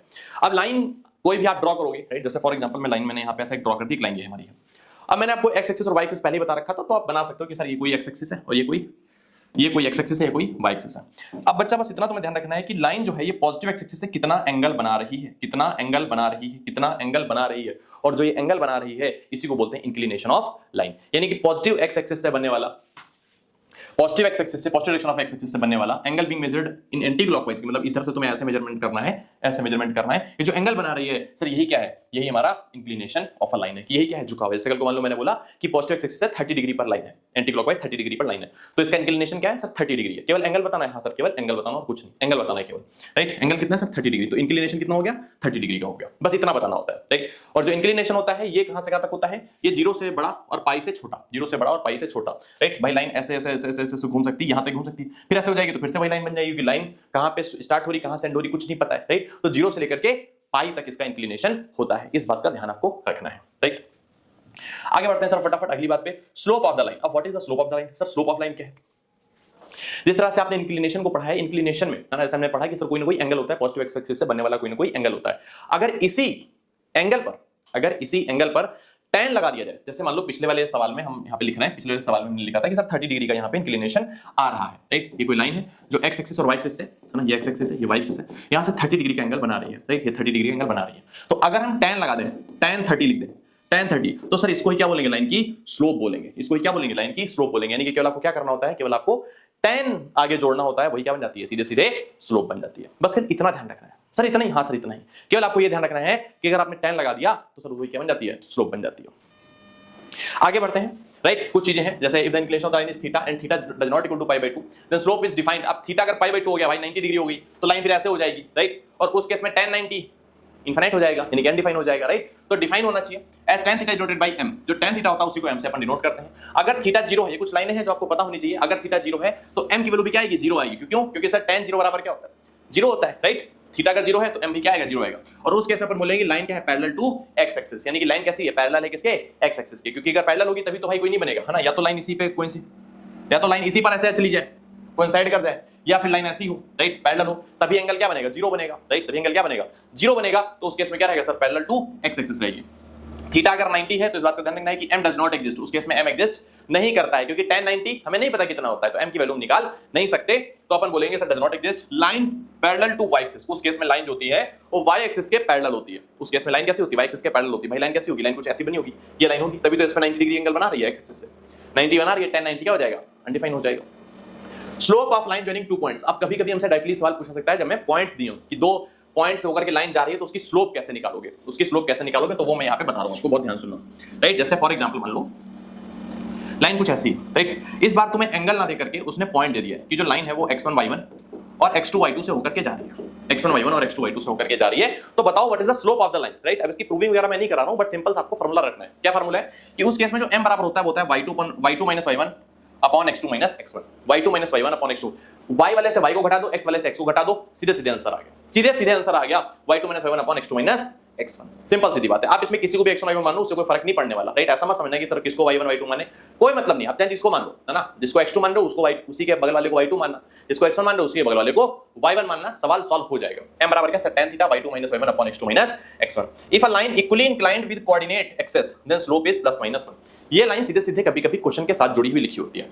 इक्वली इंक्लाइंड का मतलब है, इक्वली इंक्लाइंड का मतलब है, मैं यहाँ पे मतलब भी समझाता हुआ चल रहा हूँ। ये सारे जो मैं डायग्राम पे बनाता हूँ, ये डायग्राम भी आपकी कॉपी पे बने होने चाहिए, राइट। इक्वली इंक्लाइंड का मतलब क्या है कि सर लाइन जो है वो सेम एंगल बना रही हो, सेम एंगल बना रही हो, सेम एंगल बना रही हो, इक्वली इंक्लाइंड हो, है ना, सेम एंगल बना रही हो एक्सिस पे। इस तरह से हो सकती है लाइन ऐसी हो सकती है, राइट। सेम एंगल बना रही है, ये एंगल दोनों ही क्या हो, सेम हो। अगर इक्वली इंक्लाइंड है तो उस केस में जो स्लोप की वैल्यू होती है, m की वैल्यू होती है प्लस माइनस 1 होती है। आप निकाल भी सकते हो। कैसे सर, मान लो पहली वाली लाइन का एग्जांपल लेते हैं, ये वाली लाइन है तो ये कितना एंगल बना रही है, अगर इक्वली इंक्लाइंड है तो भाई ये 90 है, तो ये दोनों एंगल अगर सेम कब हो सकते हैं, जब दोनों 45 हो, राइट। तो ये कितना बच गया, 135 बच गया, 135। और tan 135 की वैल्यू निकालोगे तो माइनस 1 आएगी। इस केस में देख लें तो सर ये भी 45, ये भी 45 तभी हो सकता है इक्वली इंक्लाइंड, राइट। तो tan 45 की वैल्यू कितनी आएगी सर, 1 आएगी, यानी कि प्लस माइनस 1 कुछ भी आ सकती है। चार लाइनें ऐसी बन सकती है, ये लाइन और एक लाइन, चार लाइनें ऐसी बन सकती हैं जो इक्वली इंक्लाइंड वाले केस को फॉलो करेंगी। और उस केस में m की वैल्यू या तो +1 या तो -1 होगी। इस बात का ध्यान रखना है, ठीक है साहब। आगे बढ़ते हैं, है ना। इंटरसेप्ट्स की बात करते हैं कि सर इंटरसेप्ट्स क्या होते हैं।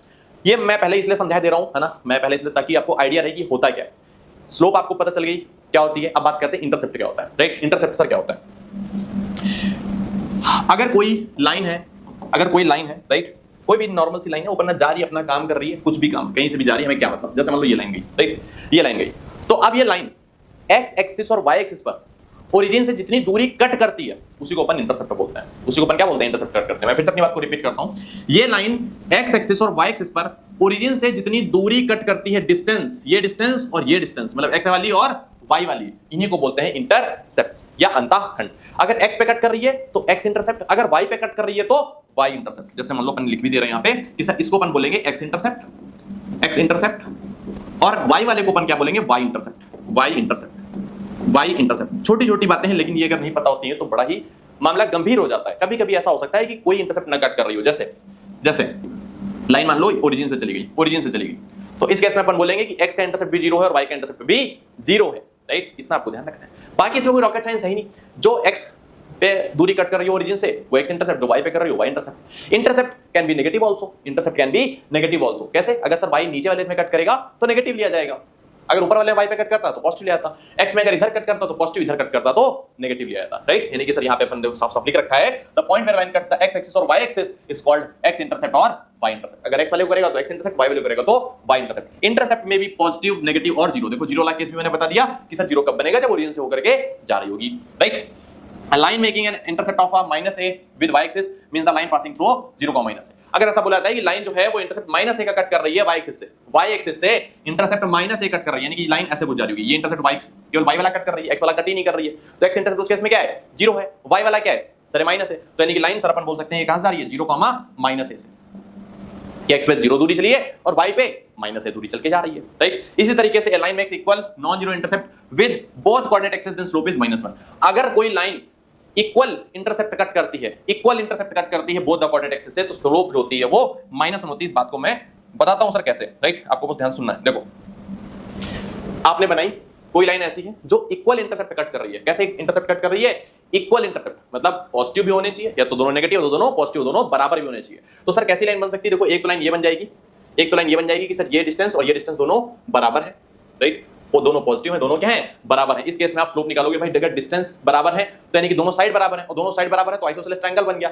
आइसोसेलेस ट्रायंगल बन गया, ये 90 डिग्री तो ये 45 बन गया, यानी कि वही वाला केस आ गया इक्वली इंक्लाइंड वाला। और अगर इक्वली इंक्लाइंड है तो हमें पता था अभी कि ये 135 डिग्री एंगल बचता है, तो स्लोप उस केस में -1 आती है। सिमिलरली इसी तरीके से दोनों स्लोप, दोनों इंटरसेप्ट नेगेटिव भी हो सकते हैं कि दोनों बराबर हो, दोनों नेगेटिव हो सकते हैं, ये वाला केस भी सेम रहेगा और स्लोप की वैल्यू -1 रहेगी। ये सारी बातें छोटी छोटी हैं, लेकिन अगर नहीं पता होती हैं तो पेपर में बड़े बड़े क्वेश्चन हिल नहीं पाते हैं, जिनमें छोटी सी अप्रोच का यूज हो रहा होता है। कभी कभी सवाल सीधे सीधे आता है कि इक्वली इंक्लाइंड है तो बताओ लाइन का इक्वेशन क्या है। अब वहां पे आपको पता होना चाहिए स्लोप की वैल्यू m की वैल्यू -1 रखनी है, अगर पता है तो आंसर आ जाएगा। line makes non-zero intercept with both coordinate axes equal in magnitude। अगर केवल मैग्नीट्यूड बराबर है, राइट, तो ऐसा मैग्नीट्यूड तो सर प्लस माइनस दोनों के बराबर हो सकते हैं कि एक जगह पे माइनस कट कर रही है, एक जगह पे प्लस कट कर रही है कि ये वाला प्लस था सर और ये वाला ये था सर माइनस था, तो ये जो लाइन है ये मैग्नीट्यूड इसके बराबर है, साइन से मतलब नहीं है, तो उस केस में इस केस में क्या आएगा सर, m की वैल्यू +1 में आ जाएगी और -1 तो ऑलरेडी आ ही रही है, तो m की वैल्यू उस केस में +-1 दोनों हो सकती है। इस बात का आपको ध्यान रखना है। छोटी छोटी बातें हैं लेकिन अगर नहीं पता है तो सवाल गलत हो जाएंगे सर। ठीक, आगे बढ़ जाते हैं अगली बात पे। पे इंडिया 2023 सेकंड में आया वो सवाल देखो, मैं यहाँ पे पेयर ऑफ स्ट्रेट लाइन वाला कॉन्सेप्ट नहीं करा रहा हूँ, उसको जानबूझ के मैं छोड़ रहा हूँ, क्यों? क्योंकि सर ऐसे सवाल ज्यादा दिखते नहीं है पेयर ऑफ स्ट्रेट लाइन के, और ये बिना उस पढ़ने के भी हो जाएगा, राइट, इसलिए ज्यादा कॉन्सेप्ट ज्यादा नहीं यहाँ पर कर रहे हैं। जैसे इस सवाल में देखो दे रखा है कि सर 16p² + 14nq² और ये सब कुछ दे रखा है कंडीशन के तौर पे, फिर उन्होंने बोला कि सर ये लाइन है और बताओ इसमें से कौन सा ऐसा पॉइंट है जो इस लाइन को सेटिस्फाई करेगा। अब मैंने जब बताया था कि लाइन को अगर सेटिस्फाई आपको निकालना तो x और y की जगह पे पॉइंट उठा करके रखो और आंसर निकालो। अगर आप पॉइंट उठा करके रखोगे तो x की जगह पे और y की जगह पे पॉइंट उठा करके रखोगे तो p और q में कोई ना p q r में कोई ना कोई रिलेशन बनेगा, और उस रिलेशन को सॉल्व कैसे करना है वो आगे दे रखा ऊपर, क्यों? क्योंकि सर p और q और r में रिलेशन दे रखा है, तो कहीं ना कहीं ये बनेगा इसी तरीके से जाकर के और बराबर में जीरो पुट करना होगा, जिससे हो जाए वही आपका आंसर होगा। अब मैं इसको थोड़ा रिवर्स साइकोलॉजी से खेलूंगा, क्या सर, कि मैं पहले इसको थोड़ा सॉल्व करता हूं, जो नीचे लिखा हुआ है इसको सॉल्व कर दो, क्योंकि हर बार x और y की जगह पे सब उठा के रखना थोड़ा मेरे लिए मुश्किल रहेगा, इसलिए पहले इसको थोड़ा सॉल्व करते हैं। तो ये देखो क्या लिखा है, ये सर लिखा है a + b type a - b type, तो a² - b², यानी कि अपन बोल सकते हैं ये आएगा px + qy का होल स्क्वायर माइनस r² बराबर 0। सर यहाँ पे अपन अगर इसको ओपन करेंगे तो आ जाएगा p² x² q² y² plus 2 times pq xy minus r² बराबर 0।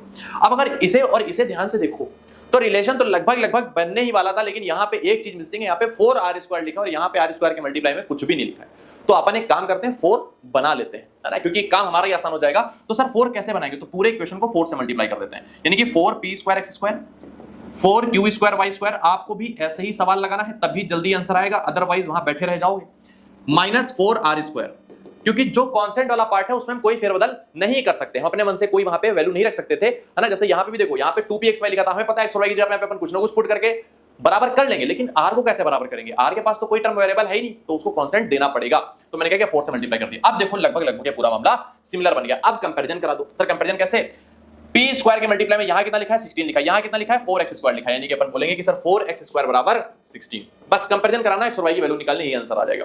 4 चौके 16, x² की वैल्यू सर 4 आ गई, x की वैल्यू सर यहां से प्लस माइनस का 2 आएगी, राइट। अपन अभी थोड़ा रुकते हैं, लेकिन यहां पे अपन ने देखा कि सर 2 है ना, प्लस का ही लिया गया, माइनस वाला लिया ही नहीं गया, कोई बात नहीं, राइट। q वाले में देखा जाए तो सर q वाला 4q² y² है ना, तो सर यहां पे दे रखा है 14 है।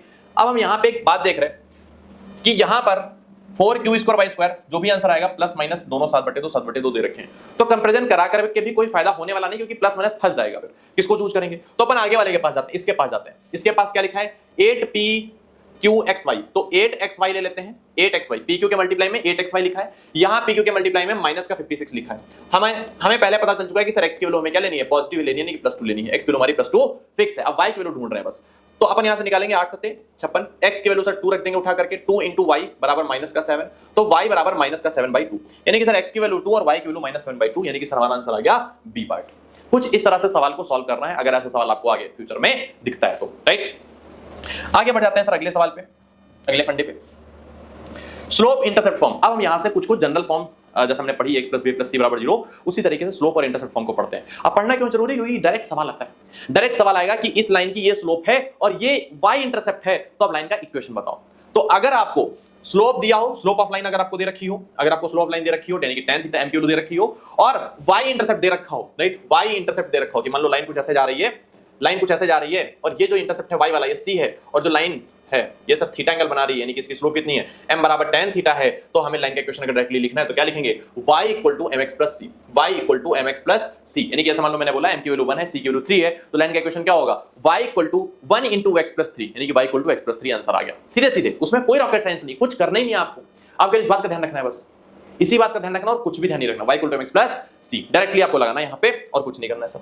आगे बढ़ जाते हैं सर, अगला फॉर्म क्या है, अगला फॉर्म है इंटरसेप्ट फॉर्म। इंटरसेप्ट फॉर्म क्या कहता है कि जब अंतःखंड आपको दे रखे हो, इंटरसेप्ट दे रखे हो, कैसे इंटरसेप्ट दे रखे हो कि सर x पे कुछ मान लो a इंटरसेप्ट कट कर रहा है, x पे मान लो a इंटरसेप्ट कट कर रहा है, और y पे मान लो b इंटरसेप्ट कट कर रहा है, y पे मान लो b इंटरसेप्ट कट कर रहा है, तो पूछा जाए लाइन का इक्वेशन क्या होगा, तो ज्यादा घबराने की जरूरत नहीं है, अगर प्लस में कर रहा है तो प्लस में लिखो, माइनस में कर रहा है माइनस में लिखो, और लाइन का इक्वेशन सीधे लिखो x/a + y/b = 1, जहां पे x इंटरसेप्ट क्या है a और y इंटरसेप्ट क्या है बी है। डायरेक्टली लिखो, कुछ यहाँ पे डरने घबराने की जरूरत नहीं है। जैसे मान लो मैं यहाँ पे अगर बोलूं कि सर एक लाइन है जो x इंटरसेप्ट, जिसका x जो इंटरसेप्ट है वो 3 है और y जो इंटरसेप्ट है वो -5 है, तो लाइन का इक्वेशन क्या होगा? तो अपन सीधे लिखेंगे x/3 plus y/-5 equal to 1 और सीधे से आंसर निकाल लेंगे। कहानी क्लियर?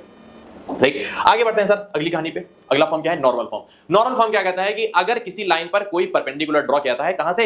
ओरिजिन से। राइट, जैसे मैं यहाँ पे बना के आपको दिखाता हूं, और ये बहुत जरूरी है क्योंकि डायरेक्टली इस पे सवाल आ चुके हैं। राइट, जैसे फॉर एग्जांपल एक लाइन है हमारी, एक लाइन है और लाइन कुछ इस तरह से जा रही है। इस पे ओरिजिन से एक परपेंडिकुलर ड्रॉ किया गया जिसकी लेंथ p है। ओरिजिन से एक परपेंडिकुलर मतलब एक लंब डाला गया है लाइन पर जिसकी लेंथ p है। मान लो ये जो परपेंडिकुलर है ये x एक्सिस से अल्फा एंगल बना रहा है, तो इस लाइन का इक्वेशन डायरेक्टली लिख सकते हैं। किसका इक्वेशन सर? इस लाइन का, इस येलो वाली लाइन का इक्वेशन अपन डायरेक्टली लिख सकते हैं। सर इस लाइन का इक्वेशन क्या होगा? x cos alpha plus y sin alpha बराबर, very good, p। x cos alpha plus y sin alpha बराबर p, है ना? सीधे सीधे आ जाएगा सर लाइन का equation x cos alpha plus y sin alpha बराबर p, जहां पे अल्फा क्या है?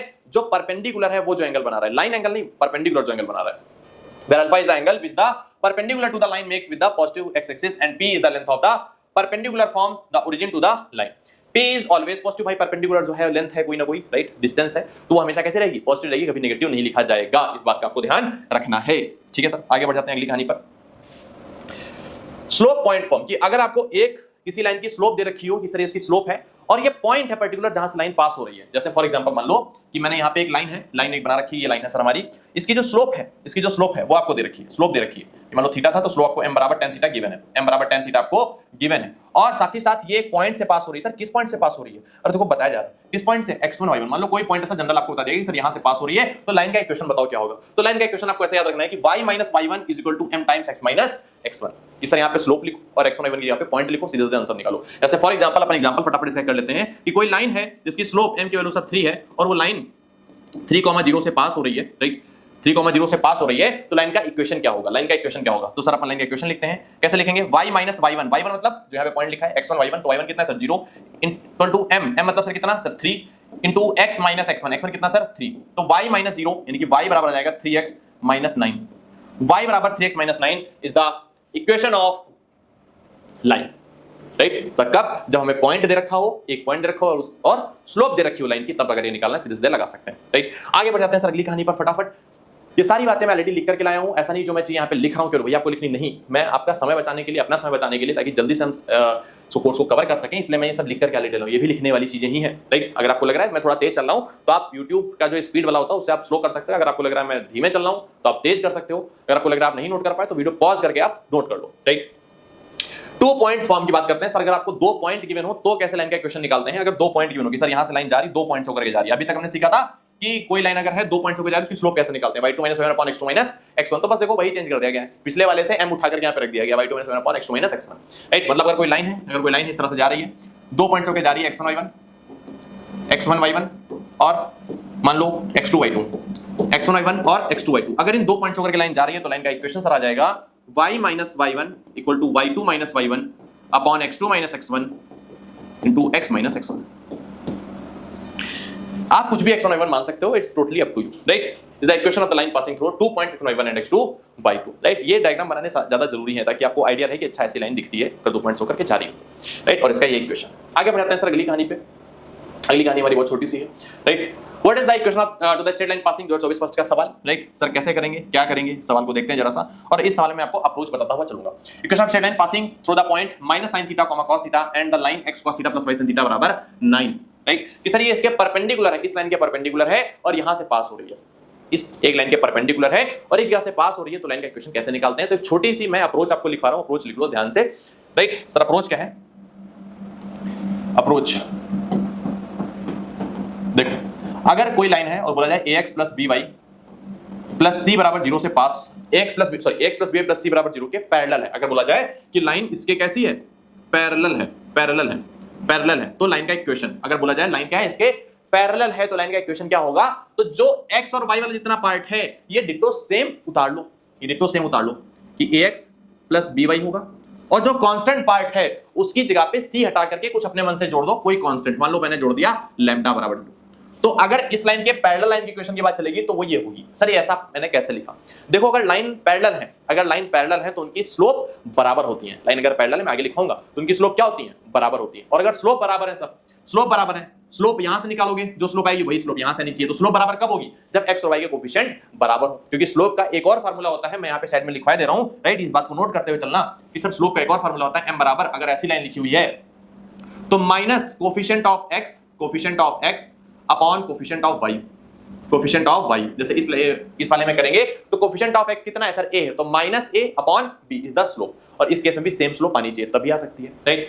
अगर बोला जाए लाइन इसके परपेंडिकुलर है, अगर बोला जाए कि लाइन इसके परपेंडिकुलर है, परपेंडिकुलर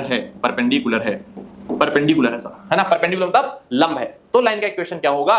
तो लाइन का इक्वेशन उस केस में लाइन का इक्वेशन जो होता है वो ध्यान से लिखना, जो ax प्लस by लिखा है, ax प्लस by लिखा है, इनको आपस में चेंज करो, आपस में चेंज, हाँ आपस में चेंज, मतलब जो x का कोफिशिएंट है उसको y का बना दो, जो y का है उसको x का बना दो, मतलब y वाला क्या है? b है, तो b को आगे लिख दो, यानी कि bx, और x वाले क्या था? a था, a को y के पास भेज दो, यानी कि ay, और यहां बीच में प्लस साइन था, बीच में यहां माइनस साइन लगा दो, और प्लस लैम्डा बराबर 0। ये सर होता है लाइन के परपेंडिकुलर का इक्वेशन। अब सर लैम्डा लैम्डा कैसे कर दिया? अब ये मैं अभी अप्रोच बता रहा हूं, सवाल करके बताऊंगा तो देखना तुरंत चमकेगा। जैसे सवाल में आते हैं, इस सवाल बोला कि sir perpendicular to the line this line, है ना, कि सर इस लाइन के परपेंडिकुलर लाइन का इक्वेशन बताओ, तो मैं तो समझ गया तुरंत ही कि सर इसके जो परपेंडिकुलर लाइन होगी तो सबसे पहले क्या करेंगे? x और y कोफिशिएंट को आपस में चेंज करेंगे। y के मल्टीप्लाई में कितना लिखा है सर? sin थीटा लिखा है, sin थीटा लिखा है, तो sin थीटा आगे भेज देंगे, sin थीटा इनटू x, और x के मल्टीप्लाई में cos थीटा उधर भेज देंगे, cos थीटा इनटू y, बीच में माइनस साइन, और बराबर में 9 लिखा है ना, आप चाहे लैम्डा लिख दो, उसको बराबर में लैम्डा लिख दो। देखो x और y वाले टर्म एक तरफ होने चाहिए, उसका आपको ध्यान रखना है, बाकी कांस्टेंट उधर है इधर है उससे मतलब नहीं होता है, कांस्टेंट जिधर भी है उधर ही चेंज करके उधर ही लैम्डा लिख दो, कोई समस्या की बात नहीं है। बस x और y वाला टर्म एक पास लिखा होना चाहिए, इक्वल के एक ही साइड होना चाहिए, ऐसा नहीं कि x वाला इधर लिखा y वाला इक्वल के दूसरी तरफ लिखा हो।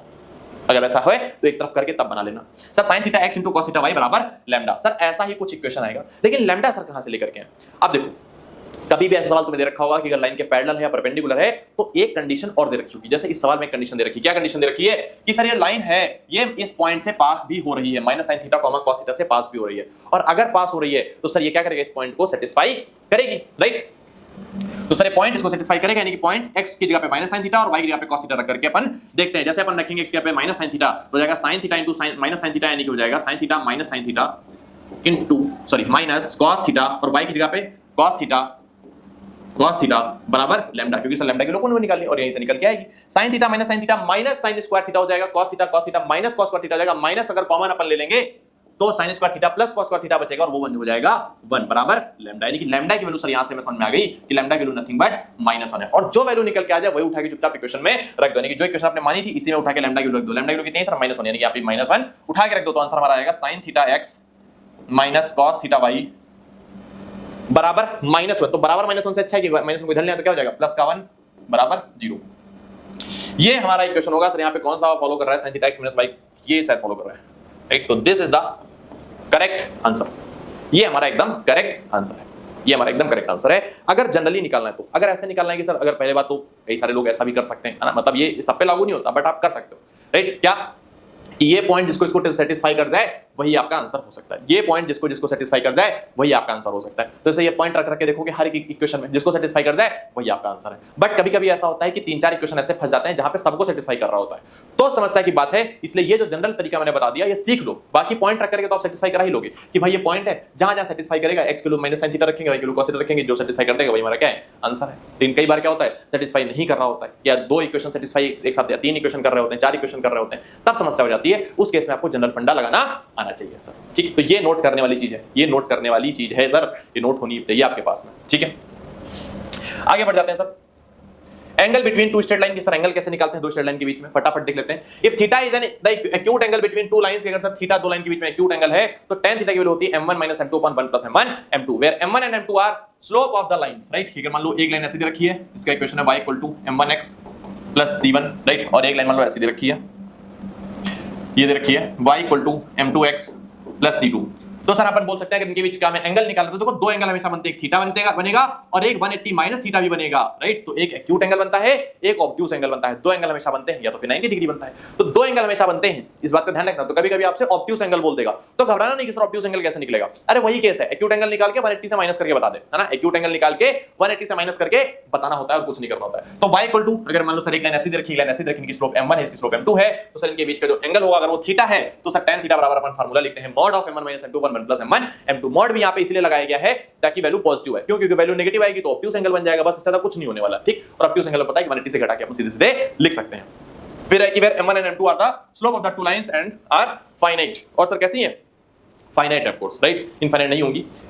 आगे बढ़ जाते हैं, अगर इनफाइनाइट भी होंगे तो क्या फंडा है ये भी आगे बताने के लिए मैंने लिख रखा है, ठीक है। सुनो बहुत ध्यान से एक point, if the two lines are perpendicular to each other then m1 into m2 equal to -1, कि सर उस केस में m1 into m2 क्या होगा, -1 होगा, राइट। अगर परपेंडिकुलर है तो m1 into m2 -1 के बराबर होगा, पक्की बात है, राइट। ये केवल x एक्सिस और y एक्सिस पे लागू नहीं होता क्योंकि दोनों एक्सिस आपस में परपेंडिकुलर हैं ऐसा, बट वो अपन उसमें नहीं जा रहे हैं। Any line perpendicular to ax + b + c बराबर 0 is of the form dx - ay + k बराबर 0। ये देखो मैं अभी लिखवा चुका हूं आप सभी को, राइट। अभी ये भी जस्ट मैंने लिखवाया, इसे लैम्डा वहां पे कर दिया था, यहाँ पे बस k हो जाएगा और कोई समस्या की बात नहीं है। If the two lines are parallel और कोइंसिडेंट, कि अगर सर पैरेलल है या कोइंसिडेंट है, कोइंसिडेंट मतलब एक ही के ऊपर एक है ना, ऐसा लाइन बिल्कुल एक ही के ऊपर एक लगी हुई है, तो m1 बराबर उस केस में m2 होता है, कि सर दोनों की स्लोप क्या होती है, बराबर होती है। सारी हाइलाइटेड पॉइंट्स लिखने हैं सारे। Any line parallel to x + b + c बराबर 0 is from the x + b + k बराबर 0, ये भी मैं अभी ऊपर लिखवा चुका हूं अप्रोच में। If any of the two lines is perpendicular to x axis, then the slope of the line is infinite। अगर कोई लाइन x axis के परपेंडिकुलर हो गई तो उसकी स्लोप क्या हो जाएगी, इनफिनिट हो जाएगी।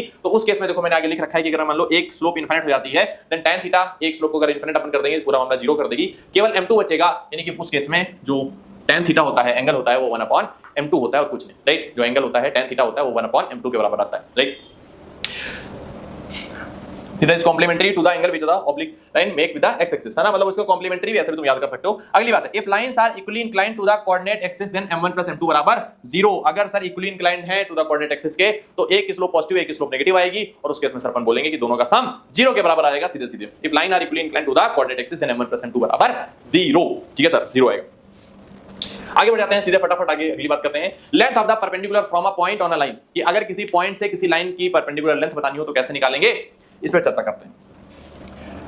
कोई पॉइंट है ना, कोई पॉइंट है और वो लाइन पर एक परपेंडिकुलर उसने लेंथ ड्रॉ कर दी, और इस लेंथ को मैं बताना है, मान लो हम इसको मान लेते हैं p है सर, है ना। पॉइंट कैसा है सर हमारा x1 y1 है, पॉइंट हमारा x1 y1 है और लाइन हमारी कैसी है, ax + b + c बराबर 0 है, c बराबर 0 है, ये लाइन हमारी है, राइट। अब जो परपेंडिकुलर की डिस्टेंस है वो कैसे निकालेंगे, कुछ नहीं आपको करना बेटा, जहां पे x और y लिखा है वहां पे x1 y1 डाल दो, x और y1 लिख दिया, और नीचे x और y की जो मल्टीप्लाई में लिखी है यानी कि a और b उनके स्क्वायर का सम करके अंडर रूट ले लो, यानी कि ax1 + by1 + c upon under root a² + b², बस इतना ही करना होता है, और इसी से पॉइंट से लेकर के लाइन की परपेंडिकुलर डिस्टेंस आ जाती है। अगली बात है the length of the perpendicular from origin to, अगर ओरिजिन से इस लाइन की परपेंडिकुलर डिस्टेंस निकाली जाए तो ओरिजिन मतलब क्या होता है कि सर पॉइंट वहां पे क्या है, 0,0 है, तो x1 y1 क्या हो जाएगा, 0 0 हो जाएगा, x1 y1 अगर 0 0 कर दोगे तो केवल ऊपर c बचेगा, यानी कि उस केस में आंसर आएगा c upon under root a² + b²।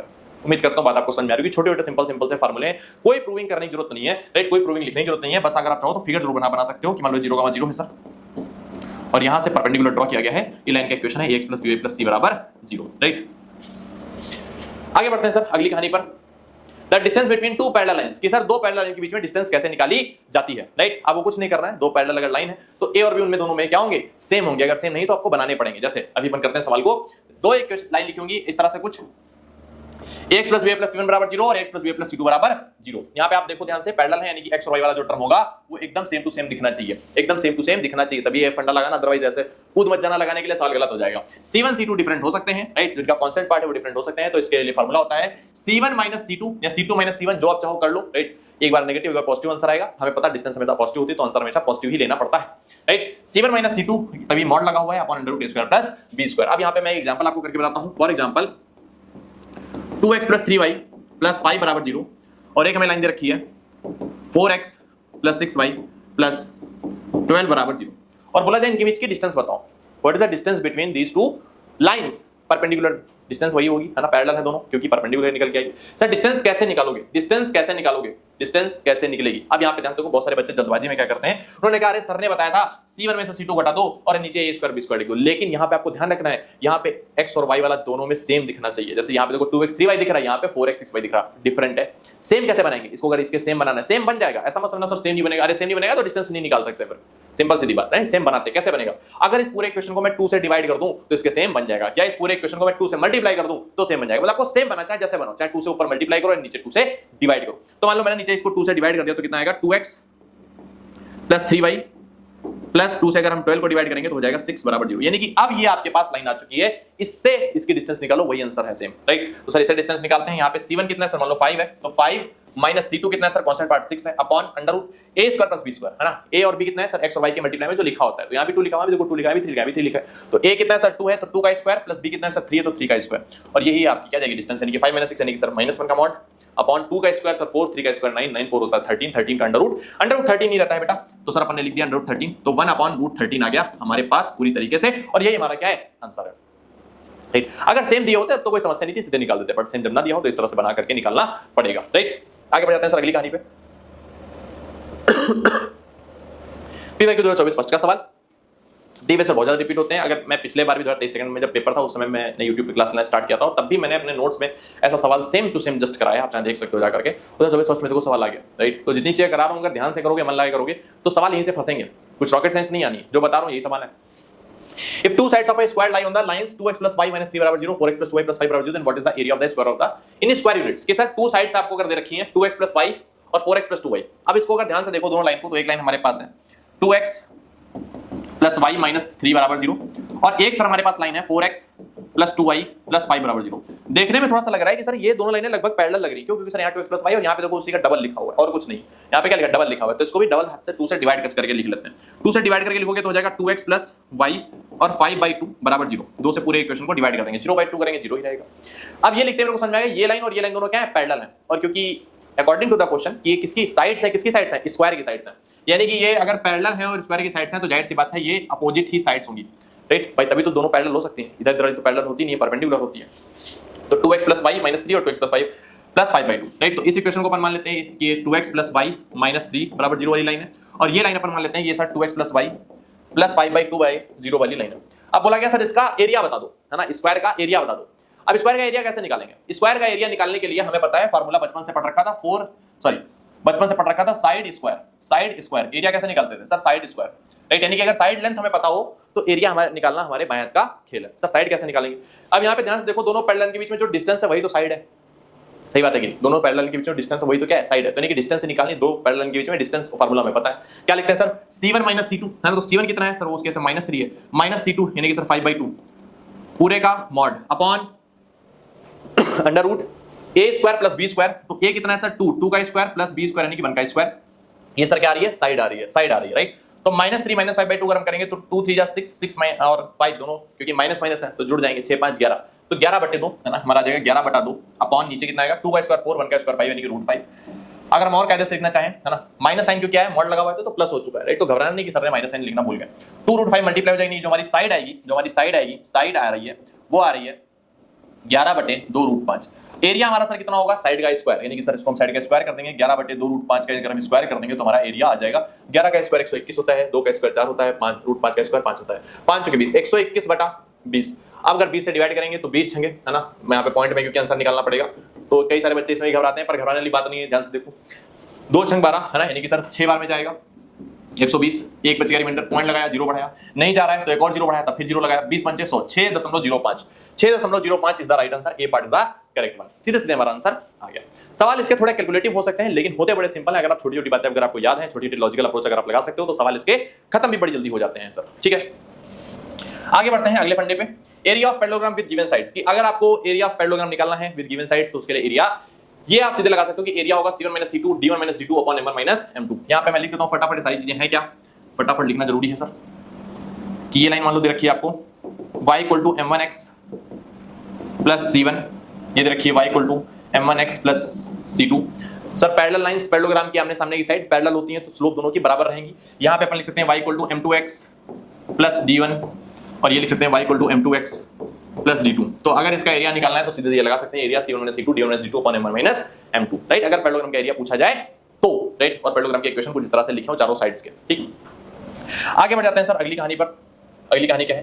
Concurrency of a straight line. कि सर कोई भी स्ट्रेट लाइन कंकरेंट कब होती है? कंकरेंट का मतलब होता है एक ही पॉइंट से जाने वाली 2 से अधिक लाइनें, तो उनको बोलते हैं कंकरेंट लाइंस, है ना। तो सर यहाँ पे कुछ नहीं करना आपको बेटा, है ना। सर 2 लाइन मान लो एक पॉइंट से होकर के जा रही हैं, तो तीसरी लाइन भी इसी पॉइंट से होकर के जाएगी, तो इसको बोलेंगे सर लाइन कैसी है? कॉन्करेंट है, राइट। अब अगर यहाँ पे 3 इक्वेशन आपके सामने लिखी है कि a1x b1 b1y c1, a2x b2y c2 बराबर 0, a3x b3y c3 बराबर 0। अगर 3 लाइनें ऐसी हैं तो कंकरेंट होने की कंडीशन है कि a1 a2 a3 b1 b2 b3 c1 c2 c3 का जो डिटरमिनेंट होगा ये 0 के बराबर ही होगा, राइट। उसके अलावा कुछ नहीं हो सकता।